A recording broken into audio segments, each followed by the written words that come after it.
All right, we're live. Hello, everyone. Yeah, it was early. You had like 5 whole minutes. I was like, what? Five I was minutes. not expecting you. We got to chop it up a little bit. Like I we weren't know. just Like we doing had a it little live. pre-show, chat. Got into some real deep stuff. It's a little early for something so deep, but that's okay because that's how we roll. This is what happens when smart people talk. Like when we get together, we start going like we can't just be like, "Hey, how are you?" "Oh, I'm great." No, And we're talking about like the slave trade and like right. Like, why? Why? At 9 in the morning of all things on a Saturday. It's too much. It's too much. But that's what happens when you put smart people in a room. You put them in the room together, and then they're just like, so yeah, like I think because you know what it is when you're smart and you see what's happening in the world, it becomes a burden. It becomes very heavy. Like I think I tell you, I have to live in a bubble. Like I keep myself like from seeing too much on a regular basis because it just affects me so deeply that I can't function. So I it's literally like, have to ignore. yeah. Like I have to ignore a lot of things that are going on in the world so I can just function as a mom and just as an adult so I can go out and work because it'll just depress me. I'm just like I get so like the world's so jacked up that I'm like depressed about it. Like I'm down. Like oh, There's a lot of this is things like horrible. that. Yeah, no, there's a lot of things like that on a national level. I feel like there's little that I can do to affect it, but I try to affect change where I can and advocate Yeah. for positive changes and things where I can. But what calms me down, because I absolutely feel what you're saying in regards to, it's like you hear all this news, you hear all this stuff, and it's just like, oh my God, the world's on fire. Like, what are we even Right. doing? I'm at shop right now. We need to mobilize. Like, what am I doing? Right. Like, so what I Right. try to Like do this is is affect things on like a local level. Like I right. do things like around Jersey, like where like in South a little Well, Philly, like so it's like I that's the only way I have any sanity because this shit drives me crazy. right. No, I also in my, so I have an internet life which doesn't really cross over to the in real life, but I Mhm. also, do things around where I live to affect change. Like that is true. Like that's how you kind of counter it, but at the same time it's still really hard. Like there's It's hard. days like I read last night that the ICE agents are stopping people at the metro in Washington D.C. and asking for identification, and I'm like, what the frick is happening in our I was country? I was just on the r/New Jersey subreddit. I'm pretty much on there every day because I live in New Jersey, and Mhm. they're talking about warehouse raids literally like not even that far, so it's not like this is some, oh, that's happening over Right. there, that it's like, These I'm like, bro, like people, I'm 30 minutes from, like, they just like basically kidnapped like 30 people, and I'm like, right? holy They're shit. kidnapping people. There's no due process. They're wearing Yeah. masks. These are like, it's like open season for fascists and racists to just act a fool. And I'm like I said, as I said before we came online, I'm like racism is a white people problem. So there's the other part of it. It's not my problem. Like it may affect me. Racism may affect me, but it is literally not my issue. It's not my problem. So it's not my job to fix it. So I also have this kind of like I affect change where I can. I do Mhm. the things that I can. But that problem that we're seeing right now, this whole like it's basically a coup. Our government has been taken over, and it's not my job to fix it. Like I'm just like y'all need to y'all voted for him. So when if it keeps getting worse and worse, I guess you might jump up and do something. But I'm not gonna be the one on the front lines. Like I'm just gonna be like I'm One gonna be thing the go team go. I'm gonna cheer you guys on. That's my job now. one thing that I did want to bring up, is, just in regards to, these ICE raids and kidnapping people off the streets, is I see a lot of, MAGA and right wing individuals and racists basically, um, parroting talking points where they're saying things like, oh, well, they just need to do things through the proper legal channels. Like you need to just, do things the right way. And I Due think that, process. right, but Hello. I think they have a fundamental misunderstanding of the Right. immigration process. Like Right. it is not. Excuse me. I'm sorry. It's not as if you marry a United States citizen, you right there and then automatically get your green card, and you're fine. There is still a process for that, right? Right. If you have a work visa, like a lot of these things, work visas, temporary status, like there's a process that goes along, and what they're doing is picking people off of the streets who are in the middle of these processes. I just have to point out one very, very big legal thing. Overstaying your visa, not having a visa, coming into the United States illegally is not a crime. It's a civil issue. It's a ticket. You don't go to jail for that. There is no criminal process for coming to the United States or overstaying your visa or whatever it is. It's a civil matter. So there's no jail involved at all. So the fact that they're taking these people and putting them in prison, it's just like, for me, that's why I say I can't get into it too much, because it's just like, this is illegal. What we're doing, what the government is doing, is absolutely illegal, because it's not a crime. It's not a crime to be in the United States. It's not a crime. No, I'm sorry. What I was saying is, this is just reminding me of what you were saying kind of in the start of the show, where you're like, when you're intelligent, it's like, like there's a little bit more of a burden, and it's like, because you have you are a fucking lawyer, right? You know the ins and the outs, so you're looking at it like, wait, no, this doesn't make sense. Like, one, we're not doing due process. Two, it's not illegal. It's not illegal in the sense of, it's not a crime to be here illegally. It's not a crime, and a lot of people think that it is because of the way that they've presented it. But it is not a crime to be in the United States and not be a citizen. It's not a crime. It's a civil matter. You write a ticket, you go through a process, you go to court, you can remedy all of these things. It's like when you have a ticket on your car because you didn't register your car. It's not a crime to be here as a non-citizen. And the fact that we're treating people who are not committing crimes like criminals and throwing them into detention centers, and the levels of cruelty, separating families and taking kids away, is just, to me, it's like, again, I have to go in and out of my bubble. But one, they voted for this. So this is just madness. The fact that we have these people who, and as somebody who's been to law school and have had to deal with, police type officials who don't understand legal matters many times, I feel like it sucks that we have people who get jobs as like officers and they don't spend more than 3 or 4 months in school, and they don't learn the laws of the country or the state or whatever. That's something I forget what country it is, but you actually have to get a degree to become a police officer. And I feel like you should earn a degree to become a police officer, because there's a lot of 1,000%. I've literally been pulled over and detained by a police officer when I was when I had committed no crime. Right. And they think I have a badge, I'm the law. And I'm like, no, that's not how it works. Right. And it was funny because what he said he was detaining me for, I was like, I know for a fact that this is illegal. Like, in my mind, I'm like, okay, that's not how this works. But I had a choice to make in that moment. It's like, do I argue with this officer who has a gun and could kill me right here and right now? Yeah. You have to consider those things. Do I stand on business and risk being killed? Right. Even before I went to law school, I actually argued with police officers for doing things that were illegal. Probably from the age of like 14. I was like 14 years old. But yeah, it's like we are dealing with people who don't understand the law, who are now asking people for ID, which is just crazy. That you can't just ask for ID. One thing that I think sometimes isn't considered as much is that people forget that police are allowed to lie to you.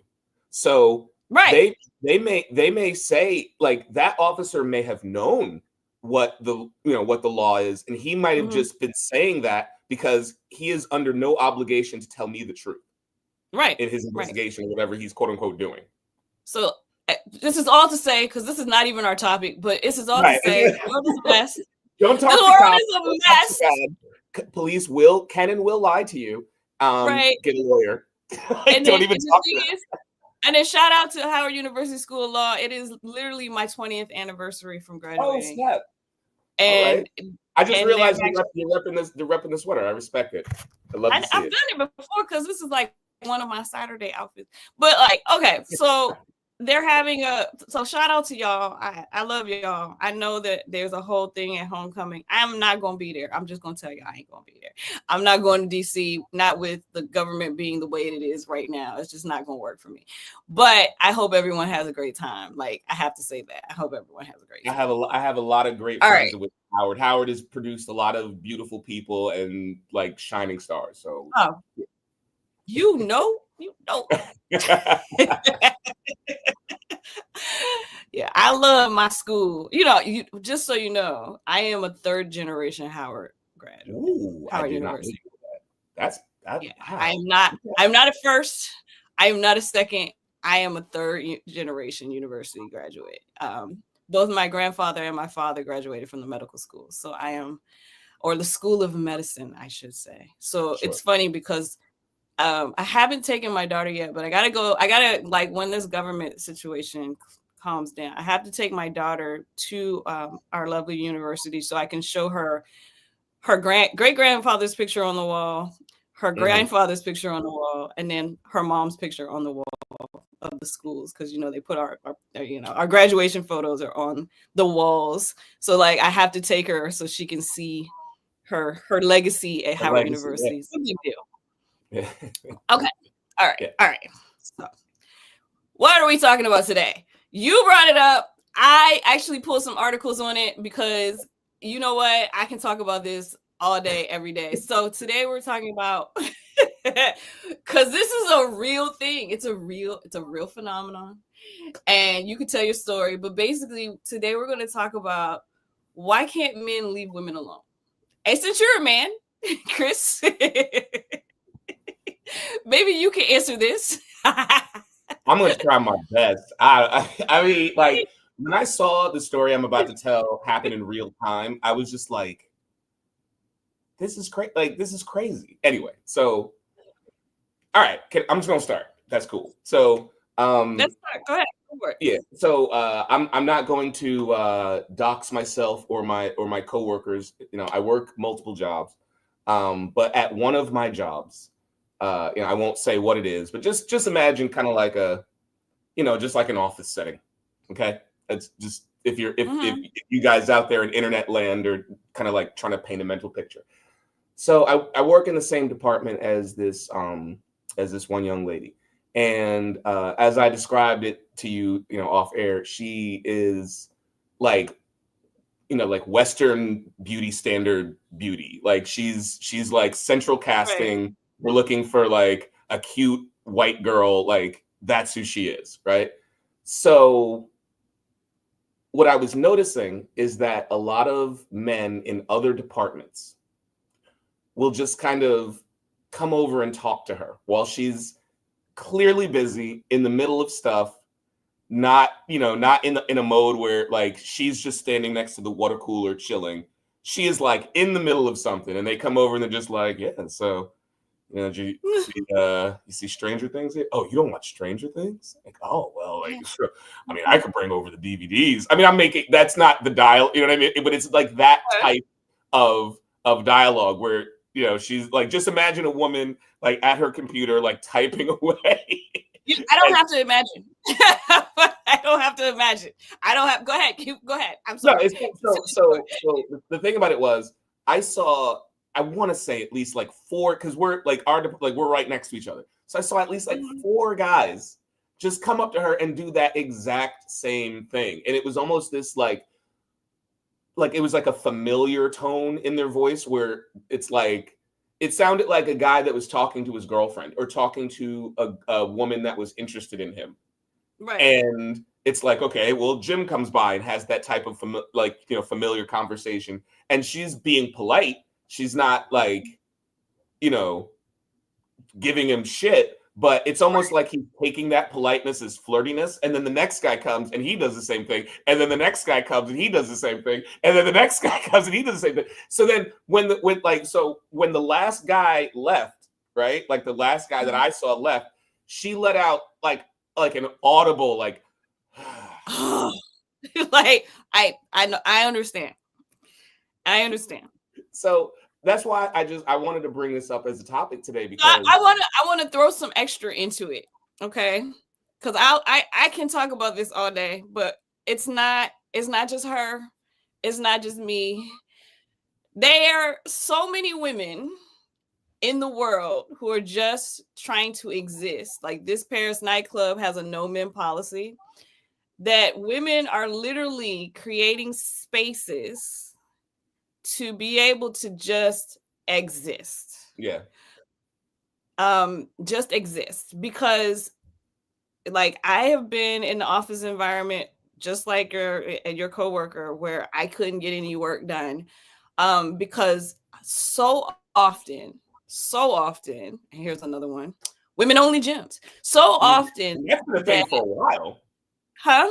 No, I said women only gyms that's been a thing for a while. Like Right. I know of a couple. There's one not that far from me. Yeah, because here's the thing, even if you're polite as a woman when there's a guy like in your face, so often men take politeness as flirting, and I've had this happen to me. um if you are not polite, here's another one. This was I don't know, remember the exhibit in Australia that was for women only, and a guy sued about it. He sued. So here's the thing. Men, because of patriarchy, I'm just going to frame it, feel entitled to women's time and space. They just feel like they can't. It's kind of like racism, how white people are always in black people's business. There's an entitlement that men come with, that they see women just existing and they're like, well, you're existing because you want my attention. So clearly I have the right to bother you. And so there's this first thing is this entitlement that you don't get to have your own space or your own time. I'm entitled to disrupt it. So men will come into your space because they already feel like they can't. So that's problem number one. And then if you're polite instead of like curt or rude, they're like, oh, she likes me. so there's this weird thing where it's like, if I'm at work, I don't want to be rude to my coworkers. I have to work with these people, with these men every day, so I'm going to be polite. But then that exacerbates the problem, because the men don't interpret the politeness as I'm just being polite because we're at work. Mm-hmm. They interpret, oh, she must like me. Mm-hmm. She's flirting with me, which is a whole different issue. It's like, no. And then the other thing is, if you decide to just be curt or rude, like I'm very direct. So I definitely, like, let me stop it right there. I'm kind of busy right now. And then if you do that, it turns into a whole different thing. Now you're a bitch. Now you're a bitch. Now you're intimidating. Now you're a bitch. And I had that reputation at every office environment that wasn't black, I have to say. Like if it was a black office, I was cool. A little bit of a different dynamic, sure. But in a space that was like mostly white people, if I was just like, I'ma just you're getting on my nerves, Chad, please get the hell out of my office. Like that right there, like, just sets them up. And it's like, and it's not just work, it's everywhere. It's just existing. Like I go to the gym, I can't exist without some guy like wanting to have a conversation. And again, it's because patriarchy makes men feel like, oh, she's there, so I can talk to her because I'm entitled to talk to women. Women exist for me to talk to. And then it goes beyond that. It goes to the internet. Like, do you know how many times, if I like a picture of myself and I just like the picture and I post that picture, of course, there's going to be a lot of men that are on the picture or commenting on the picture. But the thing that they always say is, oh, she's posting thirst traps. She wants attention from men. Mm-hmm. Because women exist in their mind, in men's minds, women exist to please them or to be there for them to look at visually. You may have just woken up and said, you know what, I look great. I like this outfit. I like this picture. I like this bathing suit. I like this whatever. I like the way my hair was. Whatever it is. And whatever it is. Let me tell you something. Speaking as someone who and I'm looking at him over there, and I'm not going to bring him over because I'm not going to piss you off today, who owns multiple puppets and shit. Like, I do shit for me. Like, if other people enjoy what I put out into the world, that is a blessing, and I love it. Right. However, I'm not just sitting here like doing shit just to get people's attention. I'm doing shit that I think is funny, interesting, It's Right. it's for me. That's what women are doing. But the amount of men that believe that, like, I'll even tell you this crazy, like, I have so many crazy stories. So one time, this guy accused me, a guy who was following my profile on Facebook. He literally was in the followers list. Like, it was the beginning of following, because before you had to be friends, and Friends, yeah. it was like it shifted to follow. He literally had hit follow. Okay.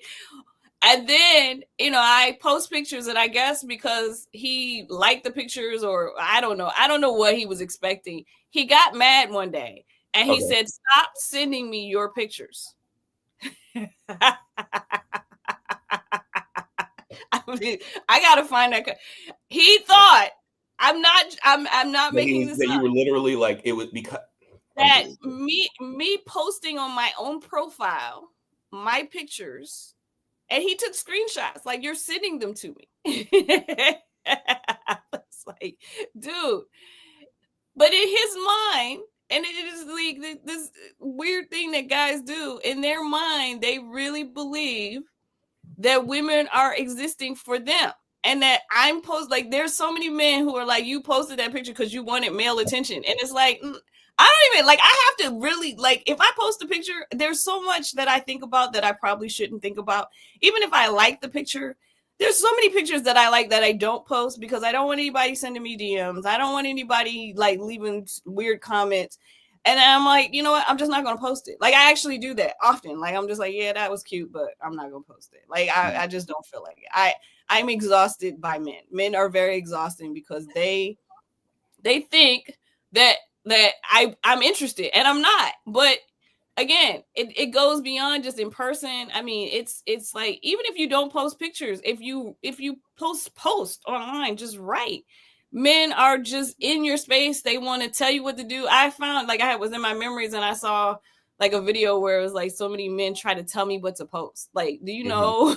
Like, I made a video about it like 2 years ago. Like, you can't tell you, like, first of all, I don't care who you are. You're nobody to me. But the fact that you think that patriarchy makes you think you can tell me what to post on my own page. Right. Like, that is why women, that's why we tired. Like, that's another reason why I'm tired. I'll be tired, y'all.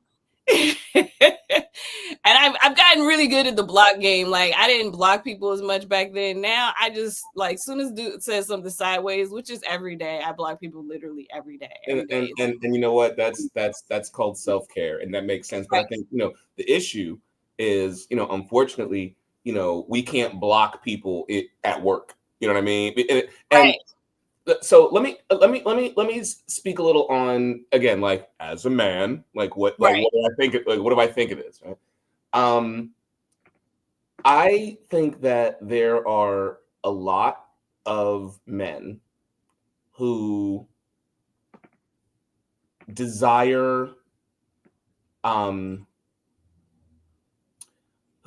like some type of human connection. They do. But because they haven't kind of worked on social skills, developing the social skills, correct? Like, because they haven't worked on developing the social skills, but they're not required to. Men are not required to develop social skills. That's what I'm saying. That's exactly the point that I'm making. Like, they're just allowed to kind of coast and not really have interpersonal conversations with people, pick up on social cues, pick up on this, that. Because the young lady at my job who I'm talking about, right? Mm-hmm. When she let out that exhausted sigh, it was like she and I began to talk about it, because she and I have a rapport. Right. And she was able to tell me about how frustrating this is. It is. And then she has I'm not the one doing it, because I have conversations with people and I understand, like, I'm listening.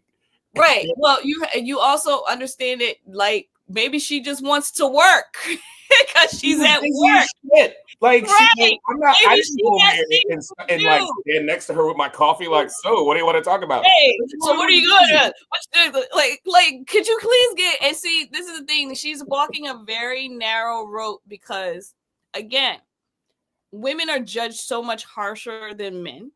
So, like, if she's like, yo, fuck off, if she did that, then it would be such a big deal. Like if she just was like, I don't like, leave me alone. Everybody be like, oh, she's terrible, she's awful, she's an awful human being. The judgment would fall on her, not the fact that these men have been bothering her day in and day out. It's not that they would judge her as like this is a reaction to the environment she's been placed in. It would be like, oh, she's an awful human being because look at how she's treating her coworkers. It's never like the actual issue, which is the men are not leaving her alone. Because also in patriarchy, the blame is always shifted from men to women. Whatever it is, whatever happens, she was raped. It's not he raped her. You see how the Right. even the language itself is shifting the blame to the woman, whatever it is. Men are behaving this way, but somehow it's because the woman did something. It's And it's the whole like, well, you were dressed like that, you were asking for it type of you thing. were asking for it, but even like I say, even the language is passive. Like it's her still about her. She was Yeah. raped. It's Right. not that he's a rapist or he raped her. It's not his direct actions. Even in our language, it's like it's so like deeply in our culture. Like it's like once you start realizing how messed up patriarchy and everything else, like racism, all of Remember it. we were talking before, and you were saying that one of your favorite things about you know, Trump trying to like silence talk about slavery is that white content creators Right. were like were like looking into slavery and then posting and be like, no, slavery was pretty fucking bad. One of my favorite things in regards to what you're saying about how rapists are framed is Mm-hmm. Brock Turner. Remember Brock Turner? Oh There yeah, was that was right out so here. many people. There were so many people that saw the media narrative and like the language that was used. So Right.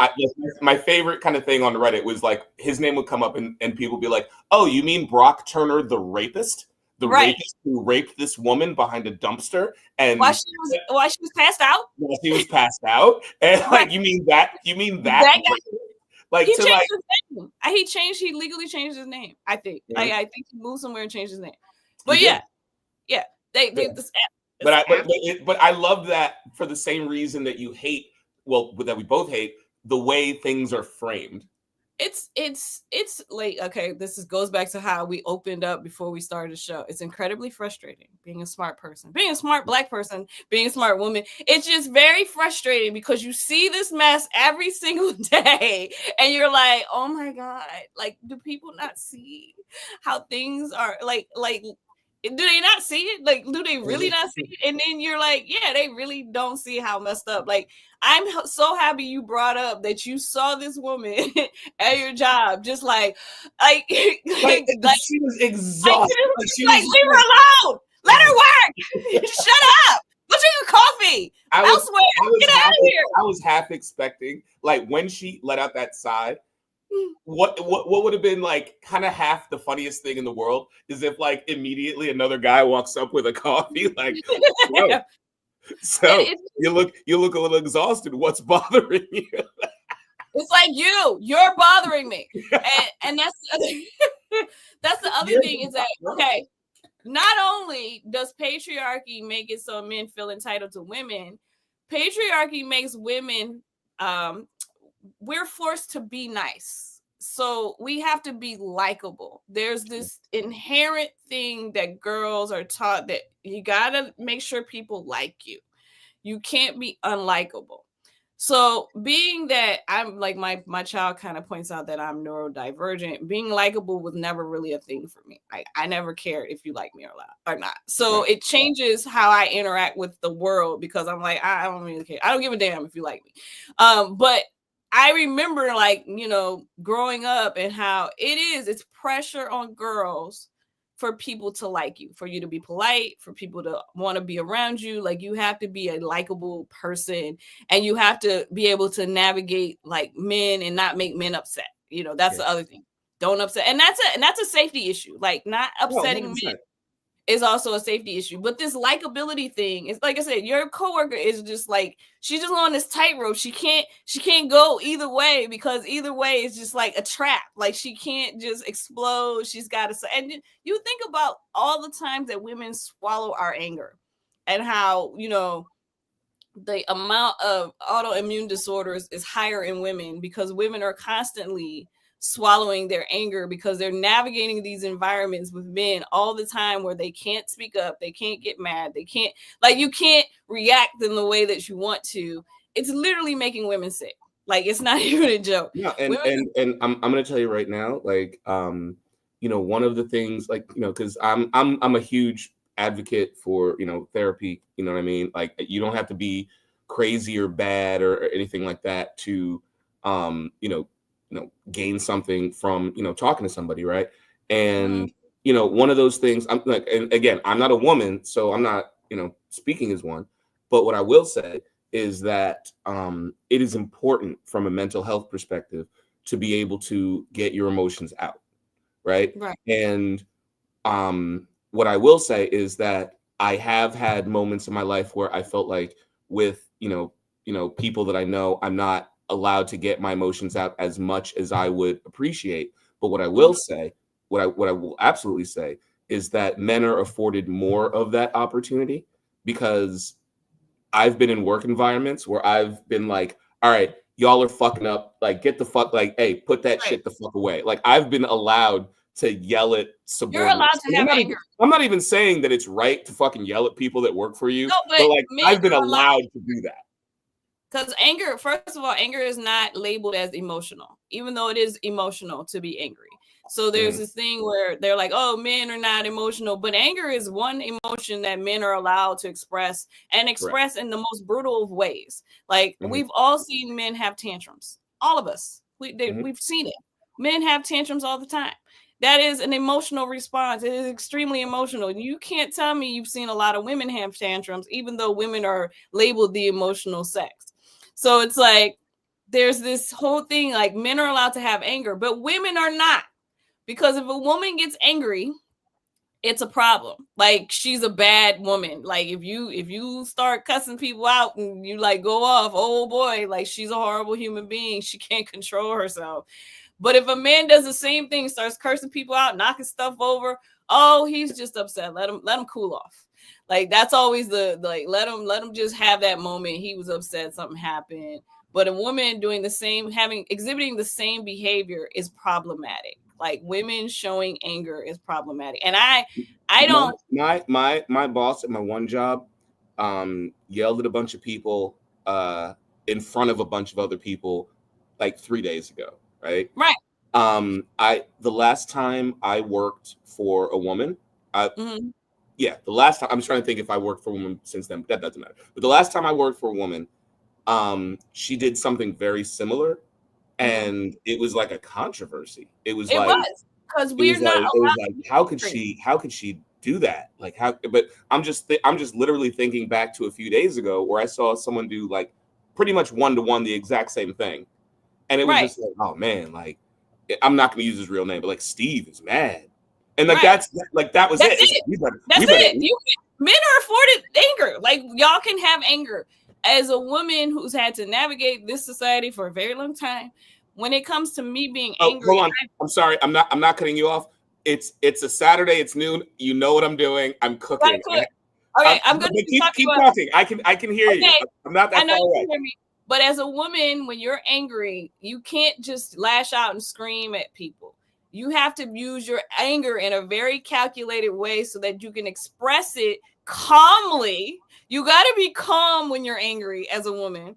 And you have to deliver the message in such a way that it makes people listen to you, but also have a little bit of fear. Like, when you get quiet and it's a quiet anger, when you get quiet on somebody that has really pissed you off, and you get calm and you take your tone down and you're not screaming, it is actually way more effective than screaming. I just have to say, Right. Right. it's it's way more effective. But that's the way that women have to express anger. Like, we can't be yelling and stomping and screaming at people. We have to go dig very deep in our emotional intelligence and find the calmness within to express the anger and be very clear, like, this behavior has upset me because, like, you have to have a whole speech around it, like, and this is what I expect and this is why it's not okay, so that people take your anger seriously and they respond in a way that's effective, because if you yell and scream, then you're just a bad woman, and people are like, oh, she doesn't know how to control herself and she's emotional. And like you said, the woman that you worked for before, when she screamed, everybody was like, oh my God, it was a controversy. Because women are not allowed to be angry. Like when you say a controversy, like that's exactly the word I would use. Like it was a big deal. Like yeah, no, it's because women can't be angry. Like we can't show, we have to show our anger in a very calm way. Yeah. And like I said, it is effective when we do so, but it's really irritating. Like recently I was getting an estimate on my car. And this lady at this car shop, she really just ticked me off because she was talking to me crazy. And I don't even know why she was talking to me crazy, because I wasn't even talking to her. She like jumped in the conversation and I was getting really mad. And I realized I couldn't just go off on this lady. Because I'm a Black woman in an area there's not a lot of Black people. I'm in the shop. There's several other people in there, and I can't. And this woman is literally, she's poking. She's trying to get a reaction out of me, and I just had to just. Right. It's like you can tell when it's an intentional type of right. thing. She was intentionally antagonizing me, right? And so I had to stop. Like she was yelling, and I was like, "Your tone." Like I had to tell her. I said, "Stop. Your tone is not appropriate." Instead of like, bitch, who you talking to? like you can't, as a woman, you cannot just go off.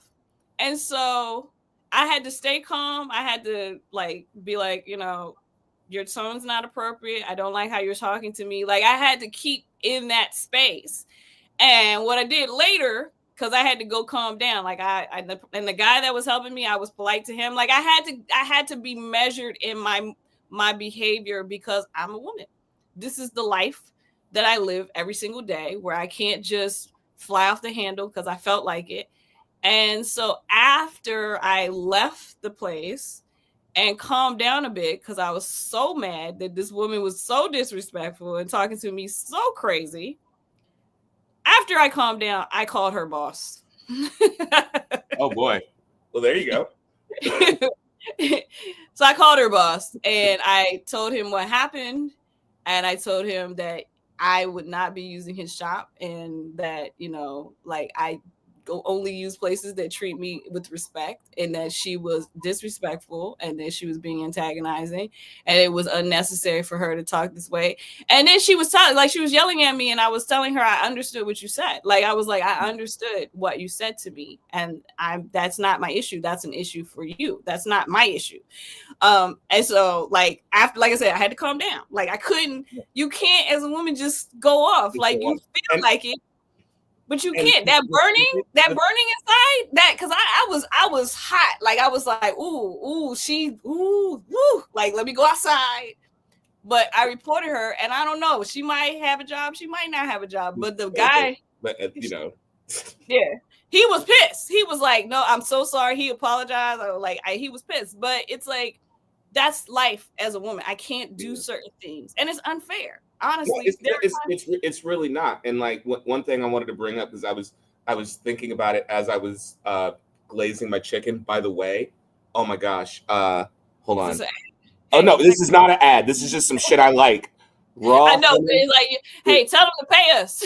Oh, I would love for them to. Oh my Lord, I'll take money. No, but oh man, let me tell you something. What is that? This okay. So it's raw honey, and it has turmeric and ginger. Now, now some of this is in my tea. Mm-hmm. I also, and this is not an ad either, but I also put mullein leaf in my tea because I've been coughing and it's been helping. But I really liked the taste of this, so I was like, let me try and cook with it. And I made some chicken last night with it, and it was amazing. So I'm making more. Like that's what I was. No, but what I wanted to say as I was making my chicken and thinking about the products that we're not getting paid to advertise. Right. But now I'm gonna have to go look for it because it looks delicious. But go ahead. But is that like in my interpersonal relationships, right? And this is just me being candid and open and transparent, right? I've had those feelings where I felt like I couldn't fully express some of my feelings. I couldn't express my anger because, again, I'm a loud guy. Like my voice carries, and I'm bigger than like, except for Sarah. Like I'm bigger than like every woman I know. Sarah's like, I wish you would Yeah, yell at like, me. yeah, I wish it. Like, look Who at you yelling at? Settle down, kid. He'll pick you up. Who are you yelling at? Who are you yelling at? Oh, you little adorable baby. Are you? Oh, is he mad you need a binky on? Come here, you little baby. But what I'm saying is, I absolutely understand a woman being like, hey, like, you're getting, like, you're getting loud. Like, that makes me uncomfortable. So that's why, again, I kind of went through therapy to like, so I could get some of those feelings out in a healthy way. And then kind of like, you know what I mean? Like kind of like balance that out. Right. But with that being said, I couldn't even imagine if I couldn't yell at people at work. I've yelled at people at work more times than I can count. And I was justified in my anger. Like I wasn't being a dickhead or anything. Like I was literally in a position where I had a good point and everybody needed to like shape up and like get to work. But I'm allowed to do that. I wish that I could yell at people. Like people like, and here's the thing. I have been told that by multiple people, and it's not that I get angry a lot. I don't get angry a lot. It takes a very long time. I just want to say one thing. I'm sorry. I apologize. I just wanted to like make the last point of what I was saying is that like the reason I'm telling that story is because when I in my interpersonal life was confronted with that type of moment where I felt like I really couldn't express myself in the way I needed to, right? Like I needed to talk to somebody about that, and I couldn't imagine like, and that's just one specific like. That's just one type of interaction with a human being. You know what I mean? Right. I couldn't imagine if that was my interaction with the entire world.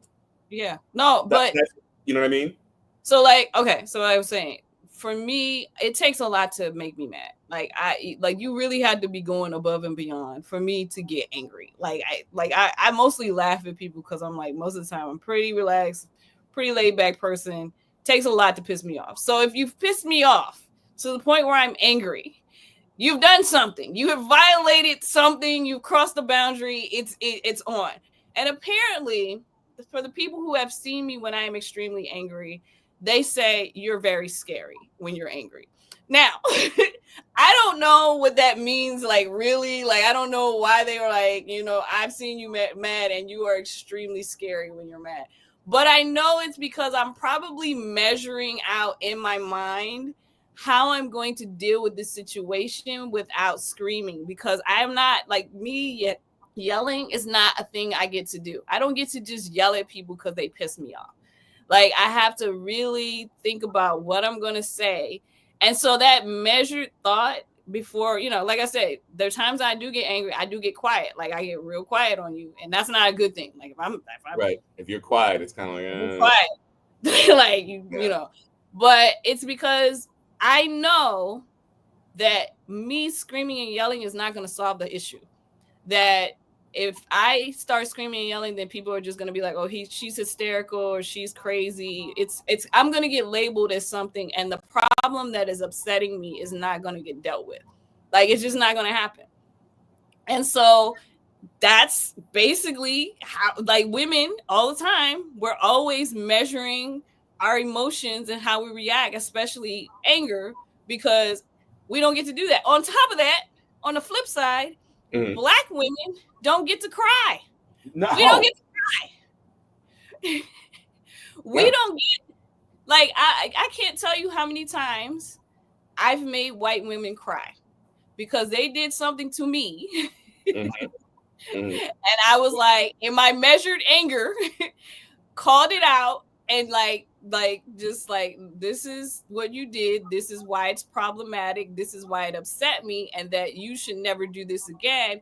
And that brought tears. Now I should be the one with the tears because you have violated me in some way. But I realize that I don't get to cry. I don't get to get angry or, verbally loud and angry, and I don't get to cry. No. And the thing about it is, right? And this is just kind of what I've observed. It's like you can, like, the people who are violating you, right, and the Mhm. people who are making you angry are doing like this. Like, it's almost like you set a boundary and they're a habitual line stepper. Like, you Yes. say like, "Hey, don't do this," and then Right. like no matter Right. what you do, no matter what you do or what you say, I can they still take you down. what I'm saying like. I got it. It's ready. It's ready. It's ready. It's ready. Oh, It's ready. no, that was a joke about habitual line steppers. Steppers. I know. I was ready. You see, the button is ready. It's always there.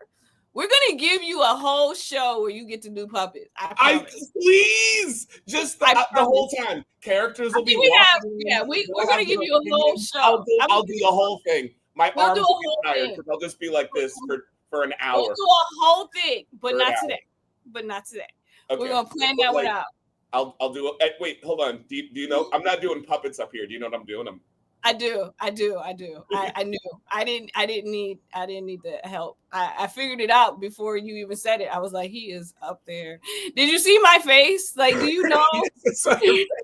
I was like, Yes, I did. like, I know. I absolutely do know. You know I'm not a serious person. Not a serious You person. are nah. You are a serious person. Okay. You are. I am. But you are genuine and you're lighthearted. So you don't take anything too seriously. And that's actually it's great because in this world you can't take everything so seriously every day. You'll freaking die of just emotional turmoil. It's literally what we were talking about before we start. Like, where right. it's like, the world is a lot. It's a lot.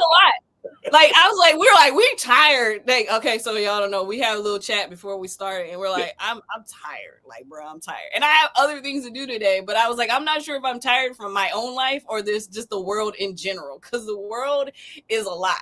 And just this conversation, like we're talking about right now, like just thinking about all the things, like I know as a Black man, you navigate like stuff. Mm-hmm. But I think about this, but I still have male privilege. Point period. But I see it all the time. So yeah.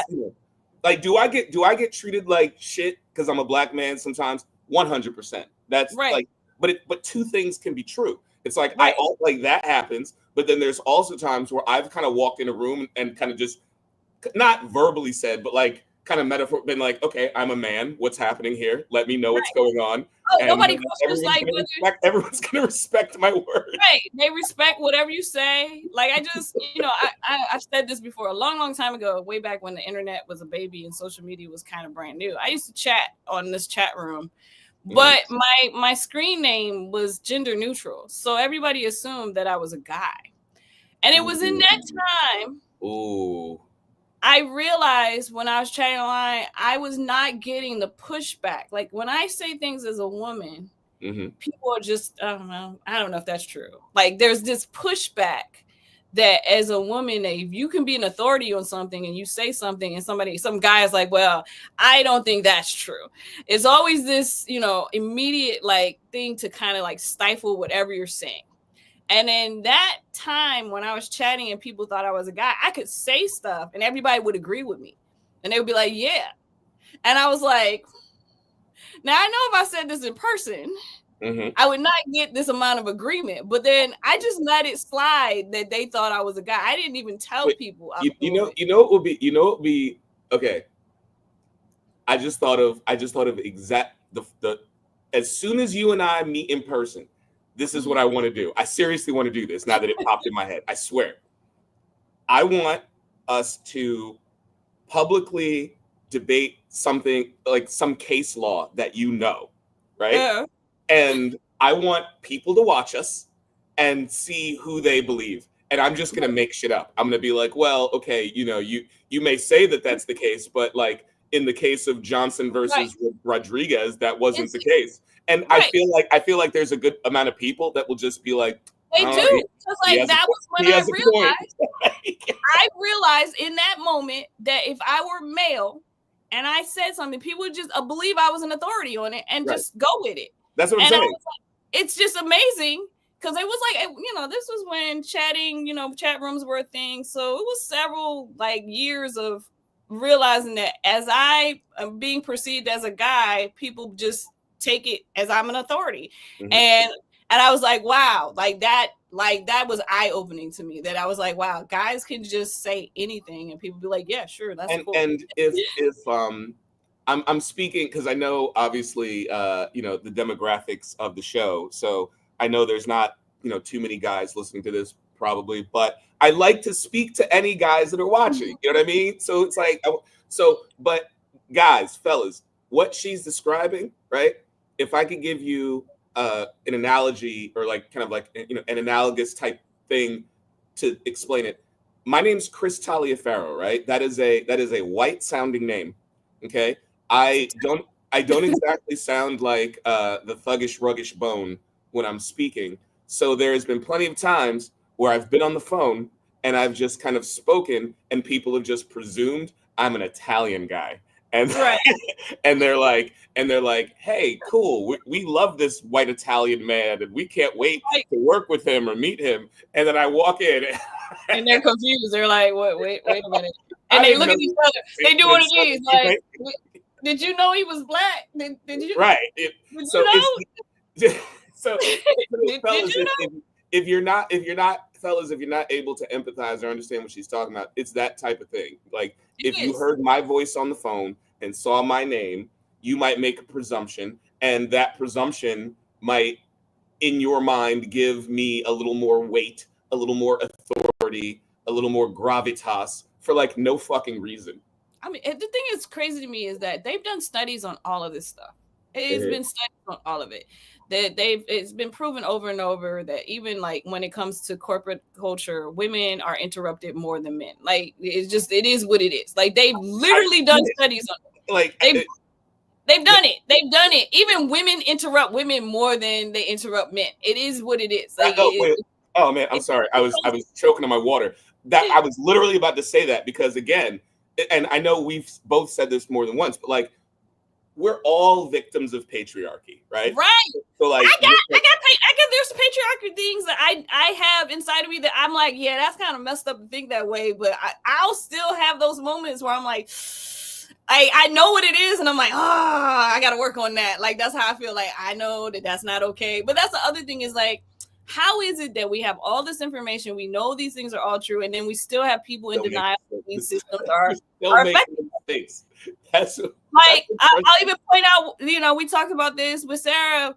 Like, I definitely have to deal with racism and sexism, but I am a fair-skinned Black woman, and I know that I have the privilege of having light skin. Like, I know that light skin privilege is real.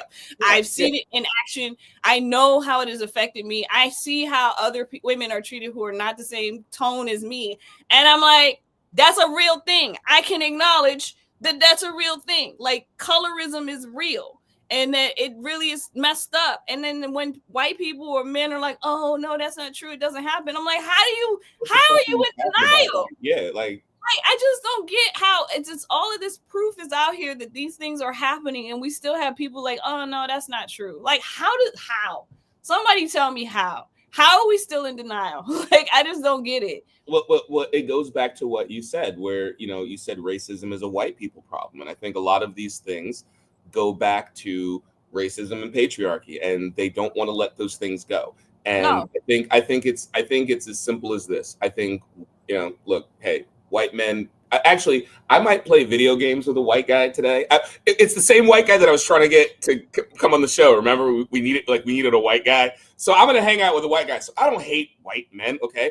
But white men, it's like they feel like they've been on top, and they're like, white men should be on top and all y'all should be on the bottom. And that's how it should always be. And we will always fight to make sure that white guys are on top. And not only are we going to fight for white guys on top, but we're going to like push it. So like white guys are like way on top. And we're going to make sure that like, you guys are pushed out as far as possible. So you are not even close to being a white man. And the Black men and the white women, hello. Like y'all are not like. Y'all ain't going to be that. I don't understand. Like it's black men that try to glom on to like that white maleness. It's black That's men and one of white the things that pisses me off the most, like on earth. It's like insane. y'all are not gonna win. You're still gonna wear the dog collar and they're just gonna walk you around. Like what what are you doing? You're not going to be up there with you're them. You're the house Negro at best. At best. Like I like every time I see them, I'm like, all of these conservative black people, I'm just looking at you like, what are you doing? No, they're my most, I mean, I'll just be honest, they're my most hated group of people, followed closely by the I will vote for Donald Trump. But I have more of a connection to the black men because I'm like, man, like if I still had hair, we'd be in the barbershop together, bro. You're voting for Trump. Okay, intellectually, I understand how white proximity is attractive to non-black people, non-white people. Like I get it. Like everything is racist. It's all because of racism. It's all because of slavery. And they're like, oh, I just don't want to be treated like black people. So I want to affiliate myself with the white people. I want white proximity. It's still weird to me because they're not going to make you white and you're still not going to be white. So like from my perspective, it's like, you're still on a losing side, but I generally understand it like slightly more than the black people who are the lapdogs who are like licking the boots of these white supremacists. And I'm like, what's the benefit here? Like I'm really asking, like, what do you get? Because you're not going like the other ones. They're like, oh, we're white proximate, like sorta. Right. Wait, let me ask you a good question. Okay, and this is real shit. Hold on, let me count. I know 5 black women, American black women who voted for Donald Trump. How do you like? What would you think about it? I don't know any. First of all, no, I swear to God, I know that they exist. I know that they exist, but I have to say that those women who would vote, who are black women who would vote for Donald Trump, don't like me. Like I already have there's a it's weird because those types of black women don't like me anyway. So I'm just too black. It is what it is. You know what's funny about it, and I'm again, this is just me thinking up like I'm just painting the picture for you. Of those 5, 2 of them are like Candace Owens, right? Like you know what I mean? Like just like exactly what you're picturing. It's like somebody went to college.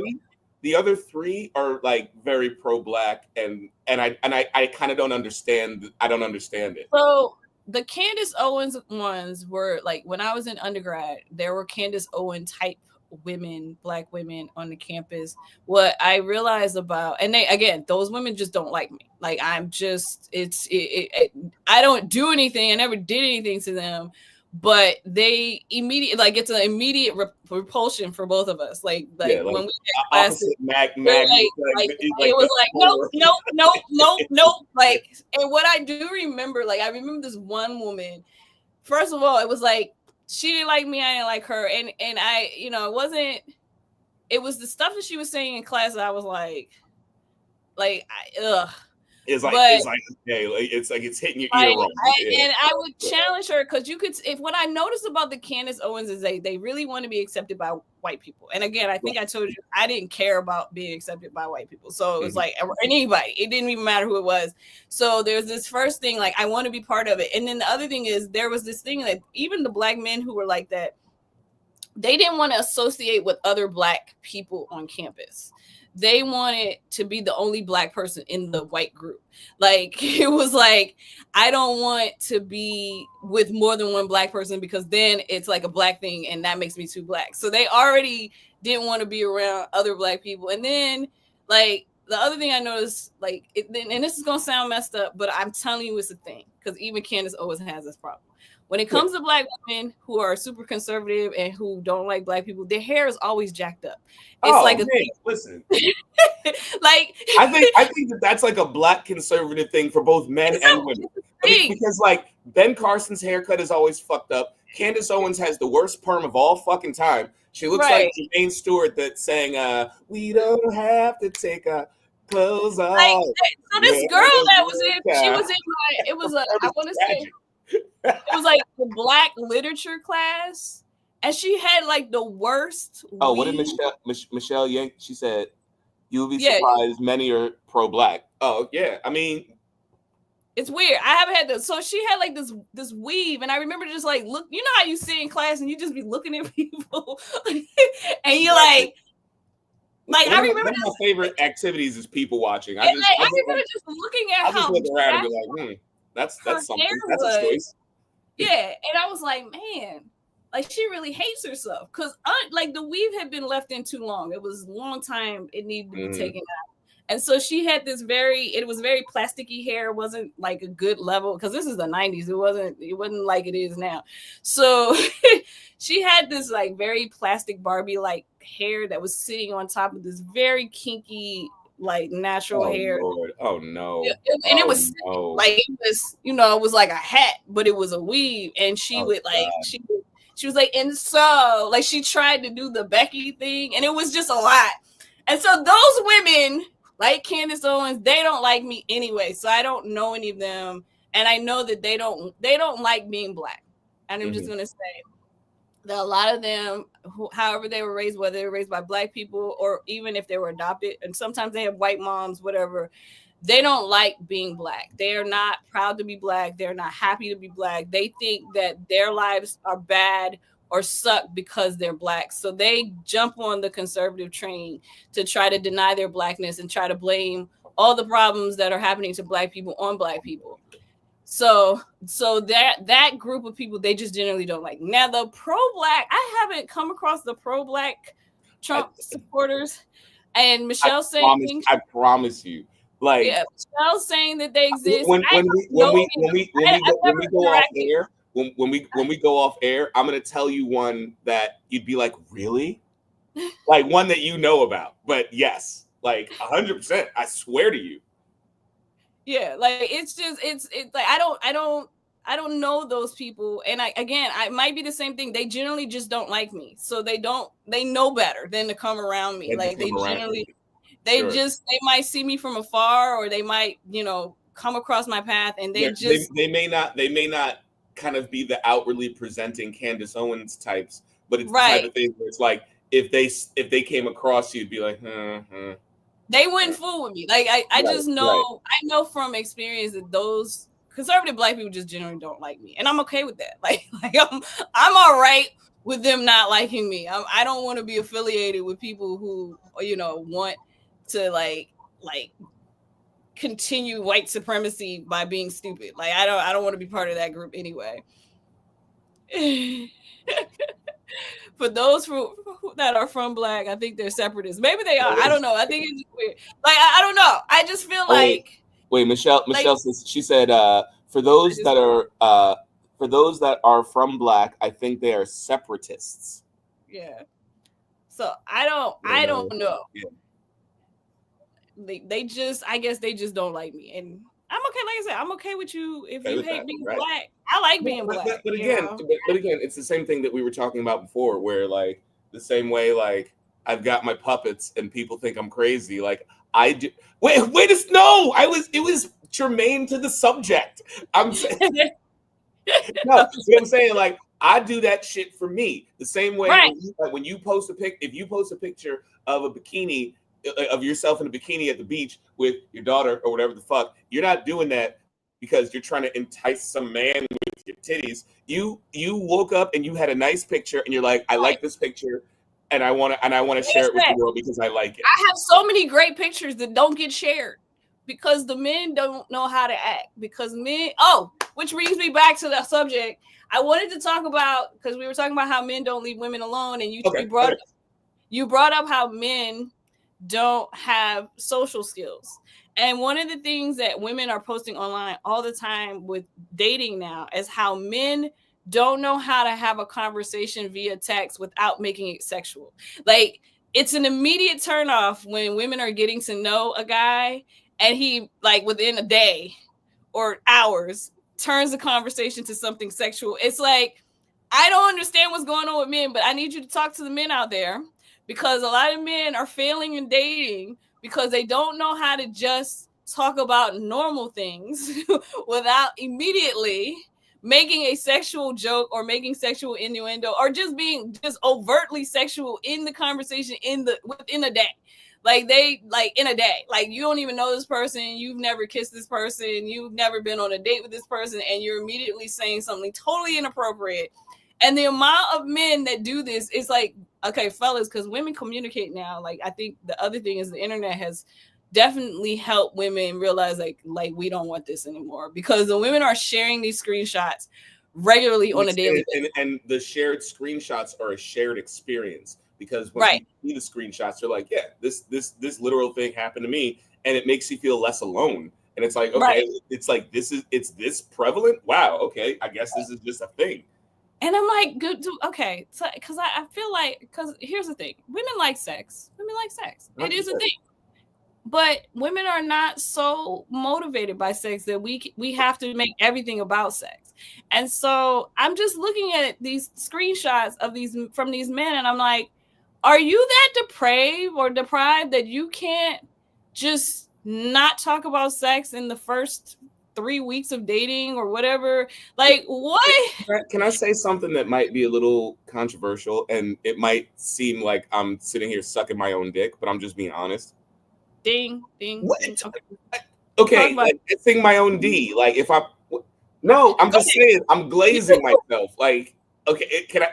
I'm not trying to say like I'm the coolest motherfucker on earth, but I'm just speaking my truth. Is that a better way to say it? Talking about S-ing my own D or glazing my own David Dinkins. All right. Okay. Fine. Wait, don't mute me, please. Go ahead, man. Say part. So when you say like, are some men so like deprived of this interaction, like, you know, my answer is yes. And I think it's because, if I'm being honest, right, like okay, so I'm a one woman man. Okay, if I'm with one woman, I'm like I'm not into swinging, I'm not into any of that kind of stuff. Okay. No, just I swear, I'm not laughing. I promise. You said swinging, and a memory popped in my head, and I'm sorry, it made me laugh. It had nothing to do with you, and I don't know if I'm gonna share that story, but I kind of Wait, I want to hear it off air. If anything, but it just made me laugh. It had nothing to do with you. It has nothing to do with you. No worries. All right. Okay. So what I'm saying is, like, you know, in my interpersonal relationships, I'm not the type of person that wants to have like 2 women, 3 women, or have my woman having a man, or like, I don't like any of that shit, right? Mm-hmm. But I have been to a sex club where like I'm like kind of like an exhibitionist, like where if I'm with my woman, I have no problem with other people looking at it. I'm going somewhere with this, please. I know you're going somewhere. I just have to say that I didn't need to know this much about you, but that's okay. Keep going. Like you like opened up the door to a place that I'm like, I didn't want to see that, but that's okay. Go ahead. But okay. Finish your story. Okay. Just go. So being a one woman man, I have, you know, expressed to women who I have dated in the past that I would like that type of thing, and they've been like, yeah, that sounds hot, let's do it. And when we have gone to places where this type of thing is encouraged, like people watching you, it's a bunch of dudes and maybe 1 or 2 women. And that's the point that I'm making. Like, you're saying like these dudes are hard up. Yeah, they are, because they don't, and again, this is where I was getting to glazing myself. It's like they don't have the social skills to actually have a real conversation with a woman, to your point, where it's not like the first, 20 conversations I have with a woman aren't going to be sexual. I want to know this person, because and I think part of that is because I'm a one woman man, so I want to like have a bond with my partner. But like you have to have conversations, and not just to get beyond, like, the sex will come eventually, right, if you get to know this person That's And the it's point that I like, was making. And I I think really wasn't trying to be vulgar with the TMI I about don't everything. think it's not. It's just It's a lot. It's a lot. It's a lot. I'm gonna like I don't know what I'm gonna do to like erase this from my memory. Got to get the Men in Black. Yeah, I need the neuralizer. Like, flash me, please. But But you see the point that I'm making, though. Like, yeah, but see, the thing is, like, you took the time to know the woman, and what I'm saying is, women are literally telling men, "Hey, stop doing this." It's why you're not able to have sex. Like, the reason why you can't have sex is you're so focused on having sex that you're ruining the opportunity to get to know the woman who might have had sex with you, but you messed it up because you're like, let me see you naked immediately in the first 30 seconds of conversation. When every time I've gone to that club, all of the guys there are basically paying $20 to get it because it's free if you're a couple. If you're a single guy, it's $20, and it's free if you're a woman, which makes sense. But like, you see like how capitalism even follows this dynamic. Do you understand what I'm saying? I don't So it's understand. like instead of Okay, I'm saying instead of meeting a woman and having shared interest in this type of place and then going together, right? They're going hoping that there's just some woman that's gonna just for everybody, and that goes back to what we were talking about like access to bodies, access to women, like all of that. right. Again, I wasn't trying to be vulgar with the story, but like it really, I feel like it's kind of a microcosm. The story wasn't vulgar. It was just too much information about like I'm gonna, like I said, I gotta figure out how to forget this. Bleach your mind somehow. Yeah. It's like some things you don't need to know about your friends. Some things you just don't need to know. But back to the point is like, friendships. I always anyway. So I'm just saying, like, the thing is weird to me is like women are literally telling men, hey, like, if you would like to get beyond this point of getting to know you and maybe getting to a sexual relationship, you have to be able to act like you've been here before and be a normal human being and have a conversation with a woman without just be like, hey, you want to get on my, you want some, like it's to me, it's like women are literally like telling men, this is what you need to do. And they still are not doing it. And I don't understand because it's literally hindering them from having sex. Like you're losing because of your own behavior and you won't change it. Why are you still sending these sexual messages to women when they're not even getting you sex? Like, that's the thing that's crazy to me. I think a lot of it is what we were discussing before in terms of men being able to move through society in a certain way without having to kind of explain their behavior or like they can just like kind of be emotionally a certain way just throughout society. So it's like that a lot of men don't take the time to say, like, how can I be better? How, like, what can I do to improve my situation? They just presume it's almost like a manifest destiny type of thing where it's like, I am a man, so therefore one of these women out here shall become mine. Like I'm, caveman bonking a woman over the head and dragging her by her hair to the cave. Like they just think that that's the way shit is. And it just I think that's insane because it's just not. And the thing is like the results are not happening. Like, as a logical human being, I'm just sitting here like, okay, but you're not getting the results that you want. So therefore, when do you change the behavior? Because it's not working. Like you're complaining and you're doing the same thing over again and it's not working. When do you say, hey, the things that I think are like should work are not working, so maybe I should change and do something different? That's the part I'm stuck on because I'm just like, you know what I think?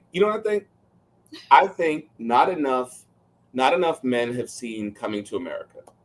I think that and the men that have seen Coming to America, I think not enough of them understood the point of that movie. Okay. Shout out to Vanessa Bell beautiful actress. She is still fine, like right now, right? So in her scene, she's like, whatever you Whatever you want, like. man. And Whatever kind of food hop you on like. one foot. Whatever And kind of music you like. whatever you like. And who did Akeem love? He loved Lisa, who was an independent woman who had her own stuff, who didn't need him for anything. She came from not royalty, but her dad owned McDowell's. Shit, she was good. She came from an upper class black family. Right. He had a lazy boy that reclined all the way back in 89? What's that? Yeah, 88. Yeah. 88. Goodness. No, but I saw that movie in the theater, just so y'all. So did I. We getting up there. We both gotta. Every time I think about when I see these movies, and I'm like, yeah, I was totally in the theater when that came. I saw Coming to America when it came out, in the theater, with my mom. And I'm gonna just tell you, this is not. It's about the movie, but it's after that movie came out. Everybody kept saying, "Oh my God, you look just like Lisa" every day. Right. Also, I used to wear my hair in that ponytail, that big bushy. Okay, yeah. I used to have this big. I have to find a picture of myself, but I had this big bushy ponytail, and from that point on, you look like that girl in Coming to America every day. You look like that girl in Coming to America every day. Every day. Every day. But what I was saying is, it's like. The whole point of that movie is it's you don't want someone that just does whatever you want, that just is your slave, so to speak. You want someone that is an equal. You want someone that you can kind of go back and forth with. You want a partner. Correct. Exactly. But I think, again, a lot of men, frankly, and I can't explain why, because I'm the type of person that wants a partner. Right. I don't want someone that just is, I don't know, for lack of a better way to describe it, waiting for me to pick the movie all the time. I want someone that's like, hey, can we watch some of this? I want to show you this. I'm interested in that. I think that's a good thing, to have that type of balance. But I think a lot of guys, because they like whatever they like, and again, I don't know the answer, but I think this is kind of my theory on it. Because they like whatever they like, or they like the way their life is. Oh, is someone coming in? No, I'm getting ready to show you the picture of me when. Oh, okay. Because I heard the little sound, I was like, something's happening. Coming to America came out. This is what I looked like. Oh, okay. Are you ready? Oh man. Okay, hold on. Let's talk about this picture for a second. No, it's fine. First of all, the background is incredible. Picture backgrounds from back in the day are undefeated. That's undefeated. Also, you look like you are the 6th member of DeBarge. I'm just telling you right now, you're singing background vocals. Don't give me back. I love me some DeBarge now. Come on. What in the rhythm of the night is this? Yes. Dancing. They were getting down in that video too. I love that. I love El DeBarge. I love DeBarge as a group. I love Chico DeBarge. I'm a big DeBarge guy. They're all pretty good. So I had the ponytail and I had the big forehead. What I will say is, this is the second thing. If there was a Coming to America show and it was kids,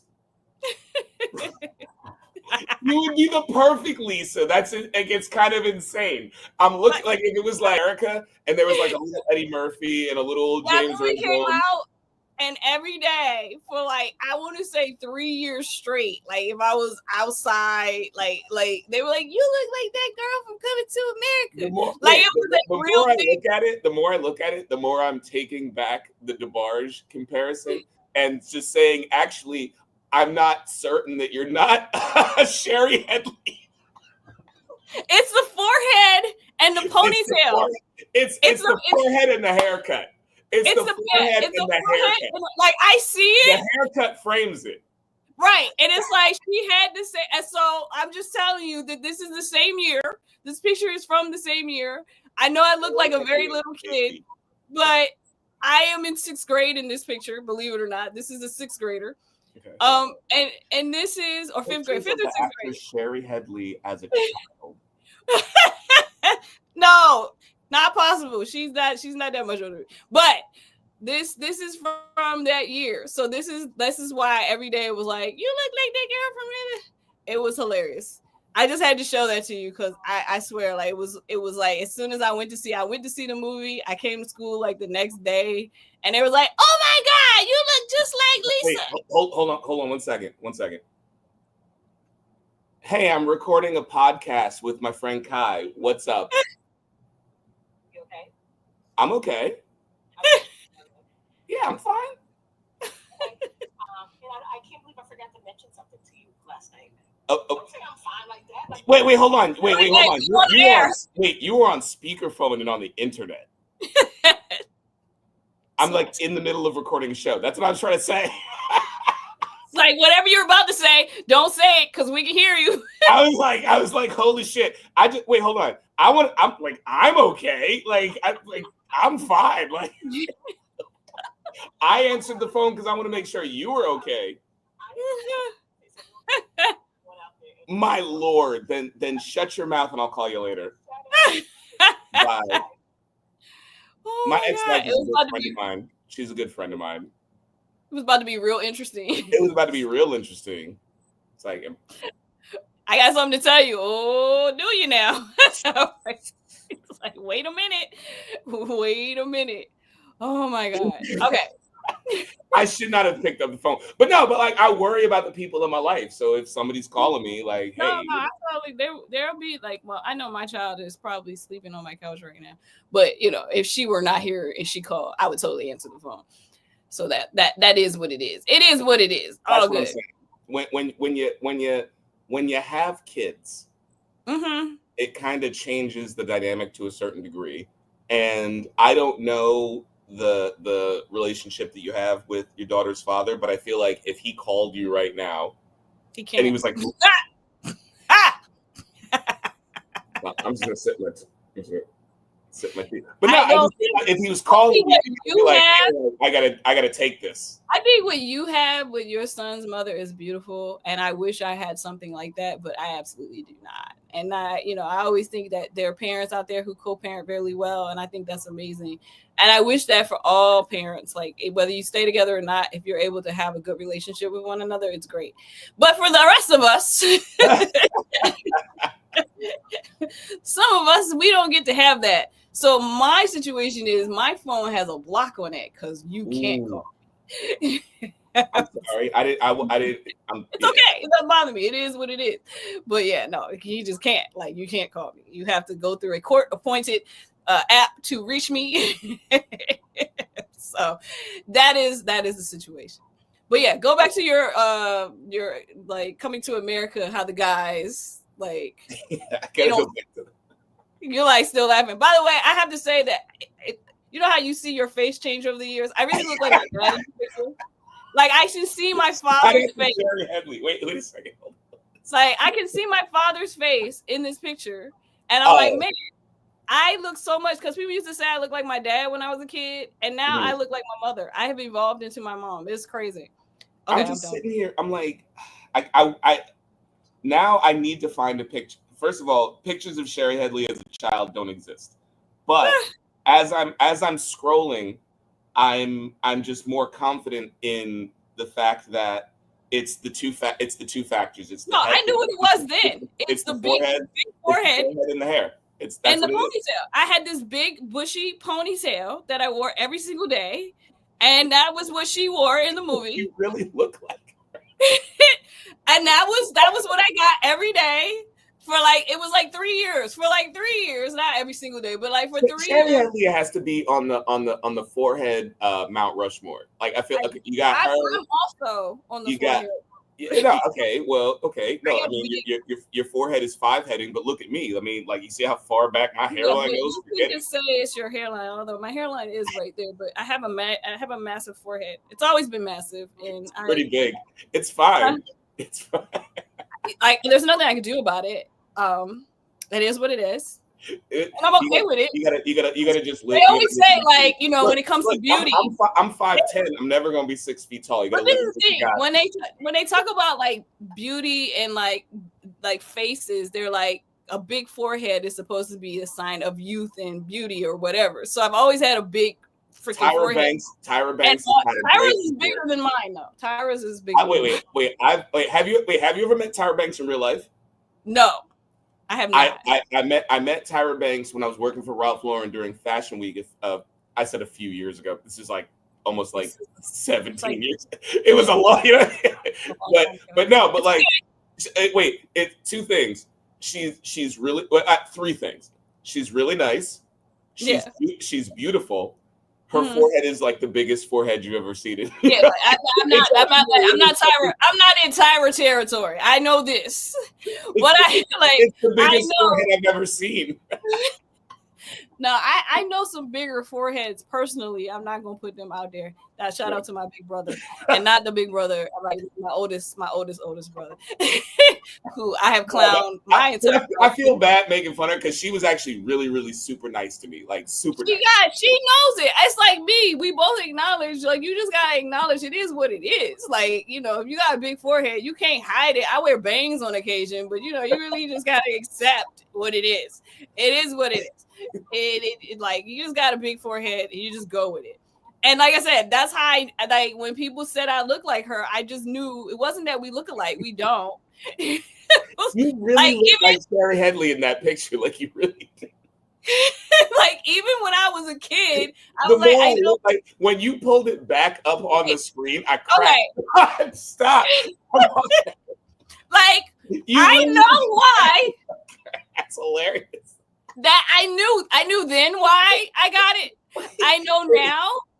I knew, like, you know how, like, as soon, and when I say, like, when I got to school, like, literally the movie came out, I saw the movie, I got to school, like, the next day or whenever, the Monday after the weekend or whatever, and when I was telling you, like, I was walking down the hallway and kids were like, you look like Ted Lane from Dream Coming to America.